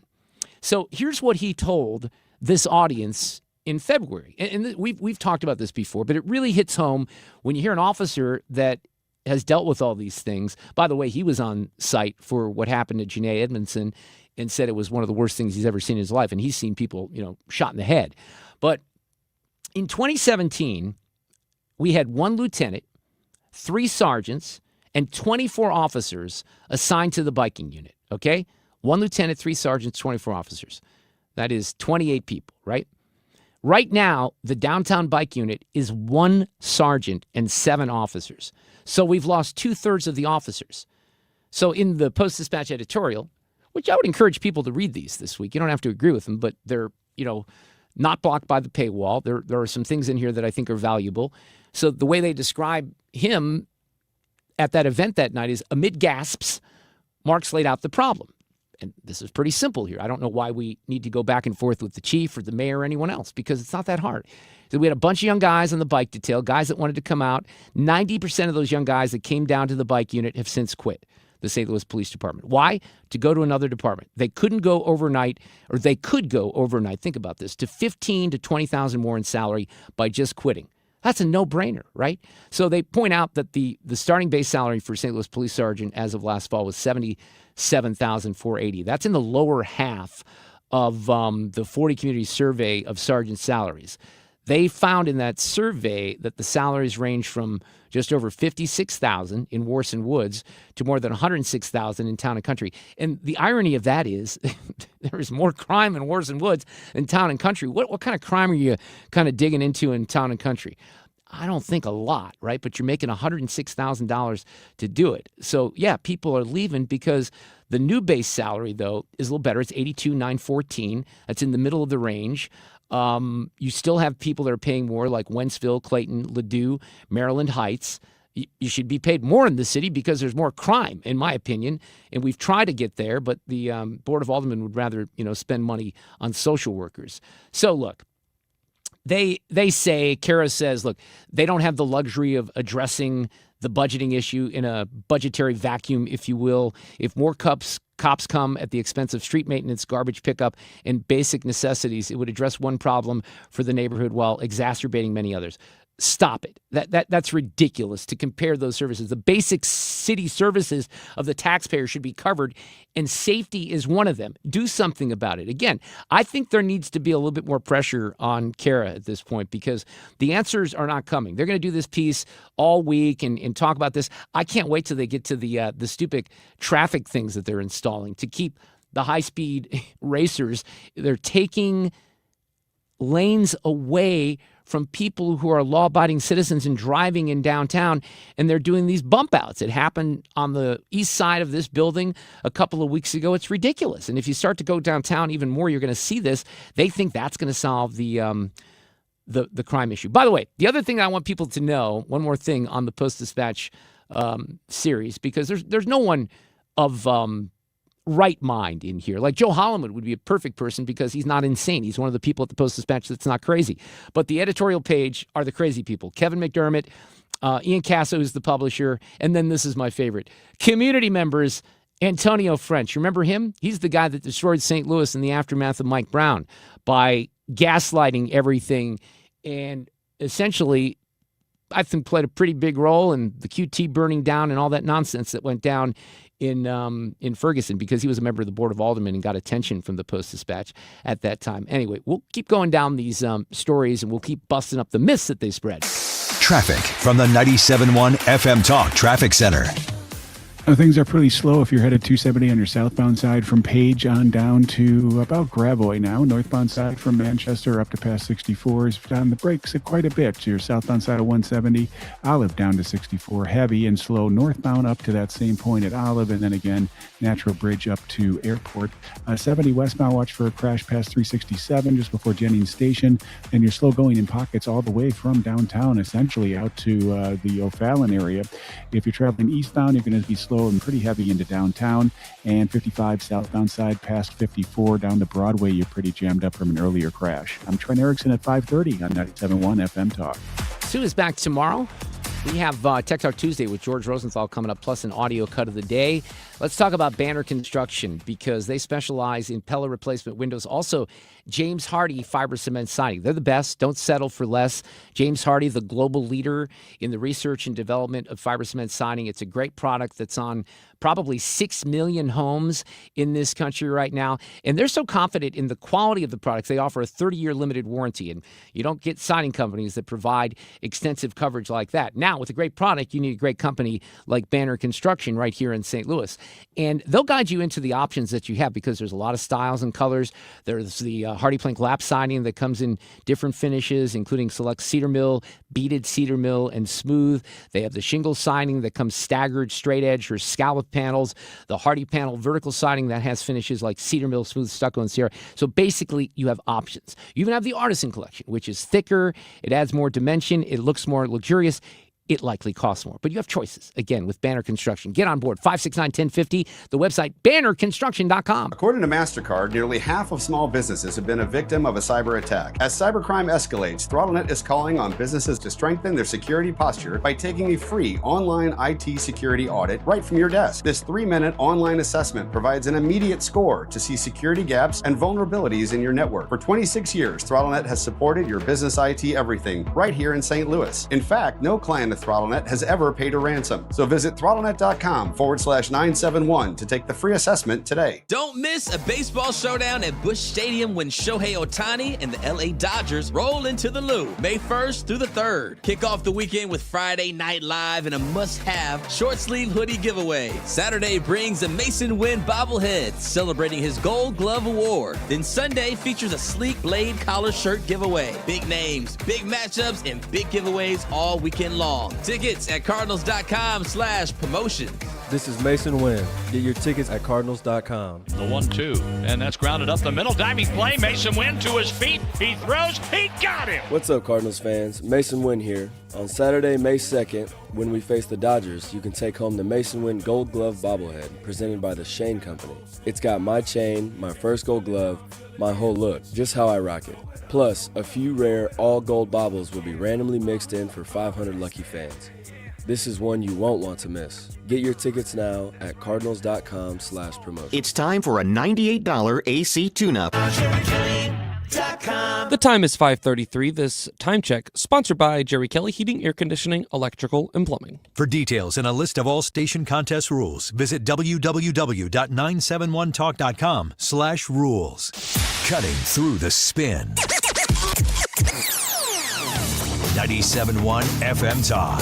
St. Louis Conservative. Tech Talk Tuesday with George Rosenthal of ThrottleNet. ThrottleNet.com. Yeah, here we are again, another Tech Talk Tuesday with George Rosenthal from ThrottleNet at ThrottleNet.com. How are you this afternoon?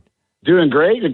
Thanks so much for having me on again. Hope you're having a good week so far. Pretty good week. Let me just ask something I thought of, and it's not on our list of things to talk about today, but I just wanted to kind of hit you with this because we have all this technology, and we're going to talk about this crazy stuff coming up here in this segment as we often do on Tuesdays. But I kind of think about it, I joke sometimes about we have all this stuff, we can put a rover on Mars, and, we can't have a cell signal over by the zoo on Highway 6440. But when it comes to security at these large events, I guess I continue to be amazed that the technology hasn't come a little further. And if it has, we seem to be not using it. I don't know. Any thoughts on that topic? 100%. I cannot believe what's going on with that. I mean, when I go to a trade show, a basic trade show, you have a tag. You got to go stand in line, register, show your registration, get a tag that has an RFID chip in it, and then that chip is scanned everywhere you go. And on top of that, this is a basic trade show. They're using Wi-Fi to read the RFID chips to see where everyone is in the exhibition hall. And this is basic technology for just a conference. I cannot believe they had 3,000 people in that event, and there wasn't any type of security to get. Now, once you got to the ballroom door, sure, there's a magnetometer, and they're looking for metal and such. I don't care who, if you're a Pete Hegseth who's in charge of the Department of War, you should still have to wear a little badge with a little chip on it so they know where you are, that you're inside the ballroom or outside the ballroom or wherever that may be. But that technology is so basic. The fact that it's not being used is astonishing to me. Yeah, well, I'm glad I asked the question because it's kind of astonishing to me as well. Now, one of the things that some people have said is, look, the responsibility of the Secret Service is the people that they're assigned to, right? So they're not really assigned to that particular event. It's not a presidential event. It's different. And then, of course, you wouldn't have an event typically with a bunch of people, that are in a hotel. That makes it unique because there's people checked into the hotel who don't, participate in that event. But having said all that, it's still, they were using paper tickets here, too. And Harris Faulkner and others were saying, yeah, they really weren't looking at those tickets too closely. So It's not on the Secret Service because I think that they were doing their job as, prescribed. But my goodness, you got to look at better security.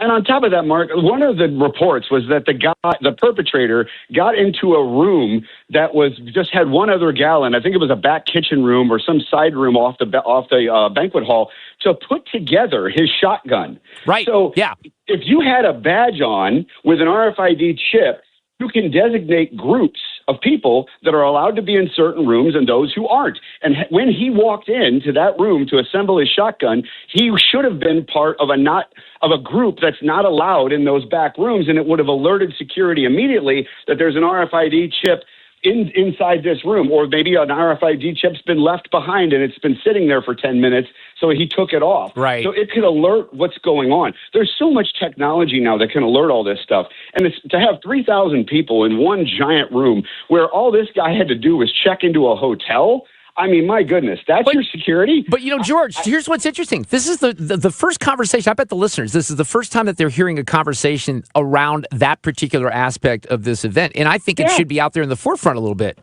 100%. Nobody's talking about this. What we're talking about this very second, no one's talking about. And it's crazy to me from a technological standpoint how that wasn't addressed immediately on why the security isn't out. I mean, I know it's not a presidential event, but the president's there along with most of the succession of the government, by the way. I know. Yeah. The Speaker of the House is sitting there. The Vice President's sitting there. I mean, if that guy had a bomb and blew up the place, the first three levels of the government are gone. It's like, what are we doing? I'm going to talk to Senator Schmidt this week. I'm going to say that he needs to appoint you and I'm only coming along for the ride, just so you know, to take a look at this because, we're in seriousness. This is really something that people should be talking about. But, George, let me move on because we got limited time here. There's lots of cool stuff to talk about. How about a $5 trillion market cap for NVIDIA right now? Wow, this is unbelievable. If you got in on this stock long ago, God love you because you're up at a massive, massive value. They are now the most valuable company in the world. They passed Microsoft and Apple. But here, and everybody's like, well, this has got to be a bubble. That's the big talk on the street. Intel's numbers just came in. And obviously that's a big competitor of NVIDIA because of the AI chips. Well, their demand for AI chips went through the roof. So their numbers are staggeringly successful. So it's showing that it's not a bubble and that there is a massive sustained build-out demand for data centers, AI servers, and of course, most importantly, the AI chips. Now, before you go and throw tons of money in NVIDIA, and I'm not a stock trader, but I can tell you one thing from a technological standpoint is they've got some serious problems up ahead, and that is their competitors. They're Google, Microsoft, Meta, and Amazon. Those are the customers that are buying NVIDIA's chips, the AI chips. It's also their competitors because every single one of those vendors that I just said is actively right now trying to build their own manufacturing plants to build their own AI chips. So NVIDIA is doing great right now, but each one of those vendors, as they start to build their own plants and build their own chips, they're not going to need NVIDIA anymore. So got to be real careful. This turns into the whole Netflix, Internet Explorer thing. Just because you're first and big doesn't mean you're going to sustain and be there forever. Yep, good lessons there for sure. By the way, this is something I haven't talked about at all, but there is a trial that's going on in Oakland. And I want you to explain this a little bit here because this could have some significant implications, couldn't it? This is huge. Yeah. It's huge. It's being called the AI trial of the year. Could be the trial of the century that sets the precedent. Look, Sam Altman, St. Louisan, started with OpenAI. But look, OpenAI started because Elon Musk gave the seed money, okay? And it was meant to be a not-for-profit, all right? It was OpenAI was a not-for-profit that it was called AI for Humanity, okay? They've turned it into a profit-generating monster with Microsoft. So Musk is ticked off because he left OpenAI after he helped start it. And he's saying, look, I put all this money in because you were going to be a charity. You were supposed to help people, and it was supposed to be AI for humanity, and now you've turned it into a cash cow for Sam Altman and Microsoft. Well, he's suing. Musk is suing OpenAI and saying, look, you need to give all the profits that came from my investment back to the charity to help AI for humanity instead of putting it in your pockets.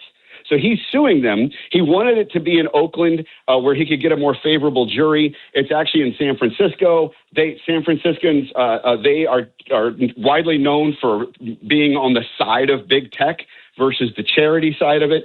So we don't know really how that's going to go. Jury selection started yesterday. for the trial. But this is and you know what's funny is right before the trial or right before the jury selection started, all of a sudden Microsoft and OpenAI decided to rewrite their agreement to be not so much in the pocket of Microsoft, which is pretty convenient considering what they're up against. Well, what OpenAI. I'm sorry, go ahead. What's Elon asking though for? He's asking for the money to go back to the nonprofit, To or charity. is he Correct. okay? All right. He doesn't want any of the money. He's not trying to get the money. I got it. He wants it to go to what he originally intended it to be for, and that's why he gave them the hundreds of millions of dollars that he gave them. Right. And all of a sudden they turned it around. Instead of being for good for humanity, they're pocketing the profits. And look, it's turning out to be a crazy mess. I mean, right now, OpenAI is valued at $852 billion, and they're about to do an IPO later this year that could take them even, to the largest IPO in the history of the stock market. And that's something to keep an eye on, because where does that lead to if Musk wins this lawsuit? So a lot of that can hinder on this IPO coming up. And in the meantime, OpenAI is losing billions of dollars a month. Yeah, that's very interesting. Yeah, all this stuff is just overwhelming. One more topic here, and I don't really understand what the appeal of this is, but maybe you can tell me. Dell is launching something that has a 40-hour lifetime to the battery, a laptop, right? So that's what the marketing says. Okay. It is a dynamite improvement. It really is awesome. So this is the Dell XPS 14. It's out right now. It lasts, according to them, 43 hours on a single charge. Now, that is when you're not moving the mouse cursor, it freezes the screen, uses zero electricity from a screen perspective, because that's what's pulling a lot of the battery issue. But when you start watching YouTube videos, if you start actively using the screen, you're moving the mouse a lot, that drops down to about 20 hours. So yes, it's the longest battery that Dell has put out. Typically, if you're just reading a book, great, it could last you 43 hours. Most of the time, it's going to go about 20 hours.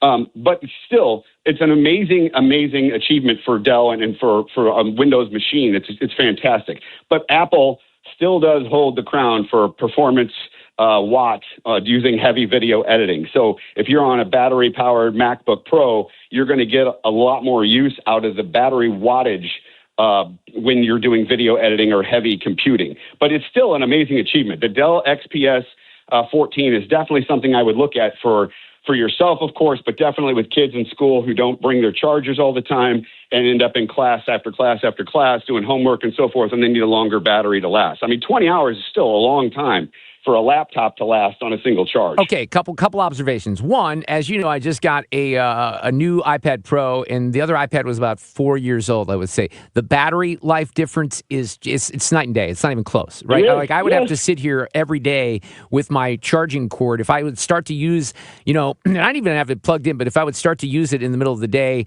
at 3 o'clock, it wouldn't last the whole show without my charging cable. But having said that, like, who needs to go 40 hours without plugging the damn thing in? Even 20 hours. I mean, that's right. That's not a draw for me. I guess it might be, like you said, for students or some people, but that confuses me a little bit. Yeah, I agree with you completely. I do also keep in mind, remember, these batteries have memory. So if you're always charging them back when they're halfway full, eventually the battery will have that memory of being half full and will only use half of its energy. So the batteries do have a memory. If you let it drain all the way down and then start a full charge again and let it go all the way to full charge, you'll have a longer lasting battery. But that's not people's normal habits. I also think there's a conspiracy, which may be true, and that is as these Apple devices and other devices, not just Apple, but as these devices age, I think the software is burning the battery down a little bit to promote you to buy the next thing. I think so too. I mean, I've kind of always felt that way. And that's alleged. That's not confirmed. I think it's true just based on the 20 years of working with these products. Yeah, I do believe there's a little bit to that. By the way, on the battery charging thing, and I don't really know if I understand this, and maybe you just explained it, but when I was messing around with the latest iPhone, so I think I have what's the new one that just came out? I have the 15, probably not the 16. Max Pro, so I might have the 16. So, but there was like some setting, and I think I even had it on for a while, that only allowed the battery to be charged to 80% because that was the recommendation to keep the battery life longer. I don't know that I understand that. I think maybe I do that, but I don't understand it. So think about the battery as a giant parking lot, okay, full of spaces. And you have these little particles of energy, and they need to find a parking space. So when you're charging, all you're doing is putting these little molecules of energy into their parking spaces in the giant parking lot. If you start to overflow it and you go to 90 to 100% every time, it's hard for that one speck of energy to find the parking spot in the top back corner of the lot, because it has to drive around for a while to find the last open space.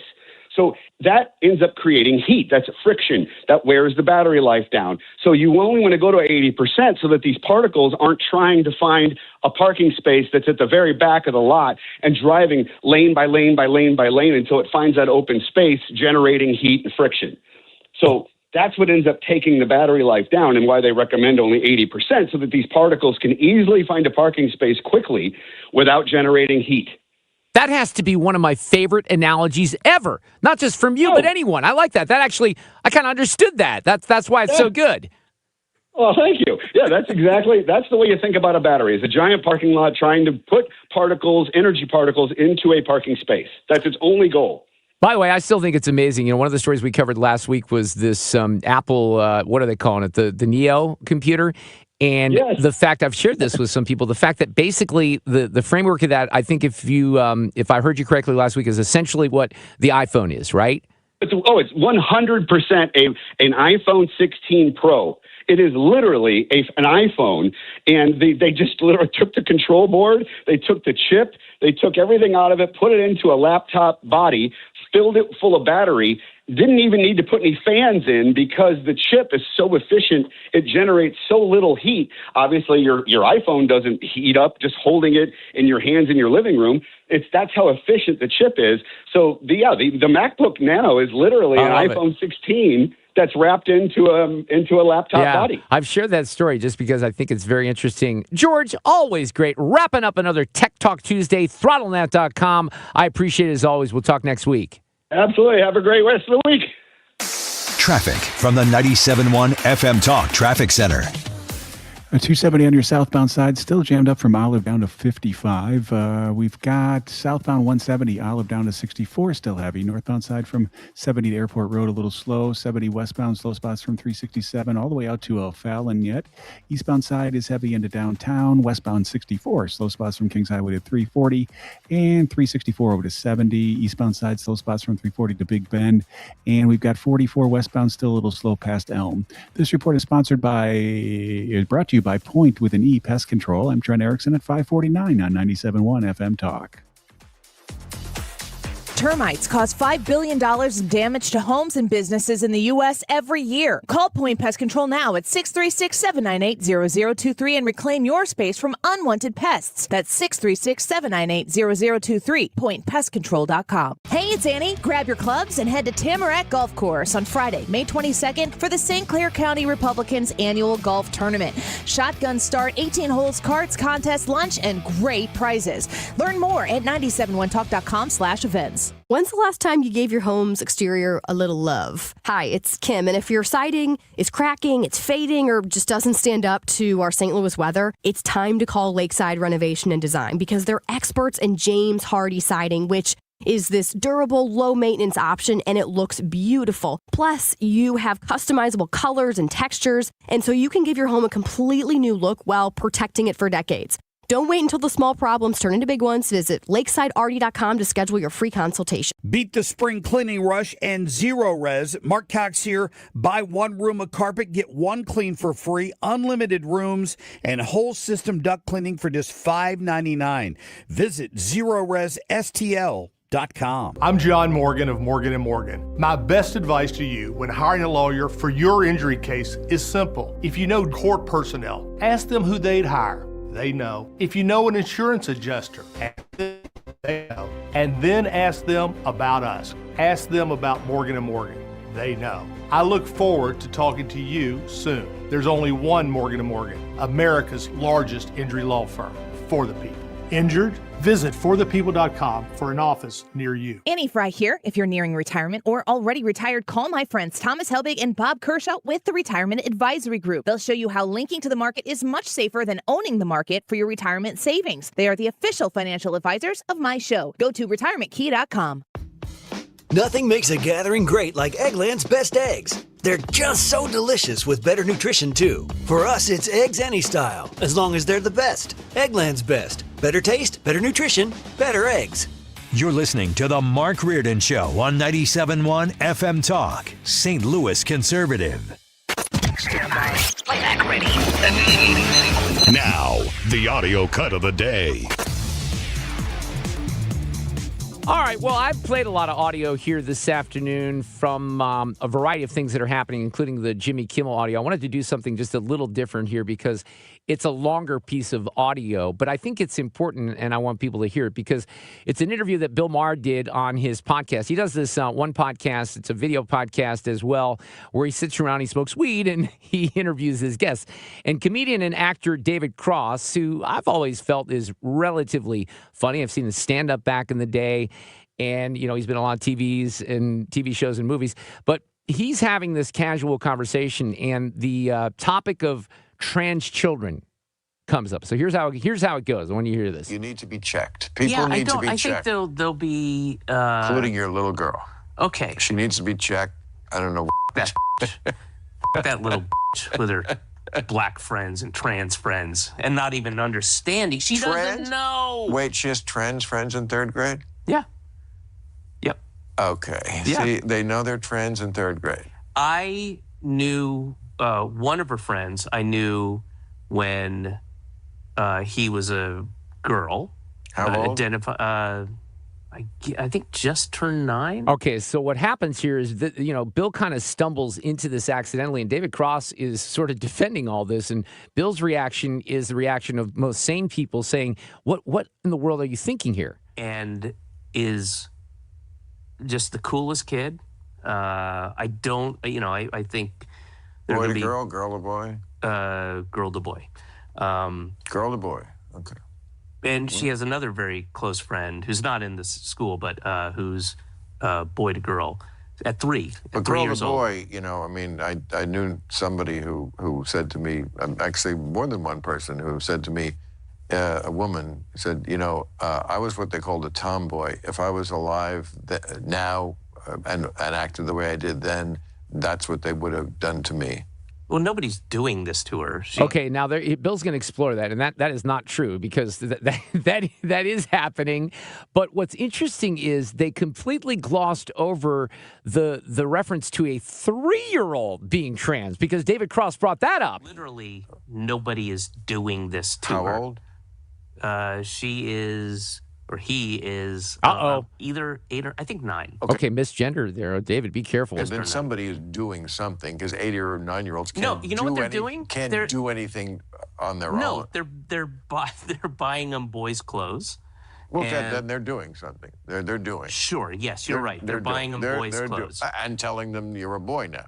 No, they're not telling them. They're just agreeing with. They're like going. Well, they're okay, agreeing honey. with an 8-year-old because when has their judgment ever been off? See, this is something that I've never really quite understood with the people who are all cool with this because they act like that's completely normal that we should allow anyone. You know, he was talking about a 3-year-old. All right, let's go to the 3-year-old for a second too because there should be no debate about that one and whether the parent should have the say and not the child. But apparently, the celebrities and the parents of trans children feel differently. At 8. You knew okay. you weren't gay, right? It's not different. It is different. No, it isn't. It's okay. Good luck with President Vance, because as I always say to my woke friends, we voted for the same person. You're just why she lost. And this is a case of that. So David is very confused by this. Check this out. He doesn't really get that point that Bill's making. Wait, what? We voted for the same person. Right. You're just why she lost. Because America hears this, and they're going to go, Bill's right. 8-year-olds can't really make decisions on their own like this. That's what most people are going to say. And this is where the Democrats are, with David Cross living in Brooklyn, with Mandami Loving, And this is why, we're going to vote for J.D. Vance, and that's I don't think that's it's America in a nutshell. I don't. Doesn't mean I don't love you. That's America in a nutshell. David seems very, very confused by that, but I think Mr. Marr made his points, that's for sure. Okay, but on a lighter note, I have to include this too. The president gave a great speech earlier today. It's been a big, big day of pageantry with the king and the queen in, but during the speech this morning with King Charles to his left during the speech on a very British-like day, and the president made mention of this because of the weather, very cloudy and a little gloomy a little bit, but he said this. My mother, I just see it so clearly. She loved, and I told the king this, she loved the royal family, and she loved the queen. And anytime the queen was involved in a ceremony or anything, my mother would be glued to the television and she'd say, "Look, Donald, look how beautiful that is." She really did love the family, but I also remember her saying very clearly, "Charles, look, young Charles, he's so cute." My mother. My mother had a crush on Charles. Can you believe it? Amazing how, I wonder what she's thinking right now. There you go, a little story from the president. Audio cuts of the day on 97.1 FM Talk. We'll wrap it up here for a Tuesday. Sue is back tomorrow. We'll see you at 3 o'clock. Traffic from the 97.1 FM Talk Traffic Center. All right, things still a little slow on 270 southbound. This is from Olive down to just past Manchester. Northbound side's cleared up. Southbound on 170. Forest Park Parkway down to 64 is heavy.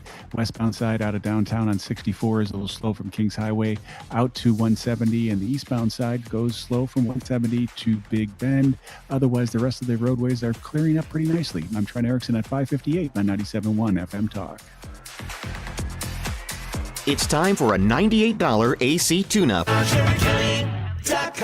Honey, I found the one. Oh, I thought I was the one. Oh, you are, but this one's certified, background check, shows up on time, and can install all the ceiling fans. Heating, cooling, electrical, and plumbing. Trusted pros who do it right. Spring is here in St. Louis, and if you're thinking about selling, now's the time. But timing is only part of it. Hey, it's Mark Cox, and I'm with Gloria Liu, Your Home Sold Guaranteed Realty. Gloria, why is it still so important to choose the right realtor? Simple. Not every home is selling fast or for top dollar. Here's the difference. I already have the buyers. With over 2,400 buyers in waiting, I'm not just listing your home. I'm matching it with demand. That's how I offer my guaranteed sale program. We sit down, agree on the price and timeline, and if your home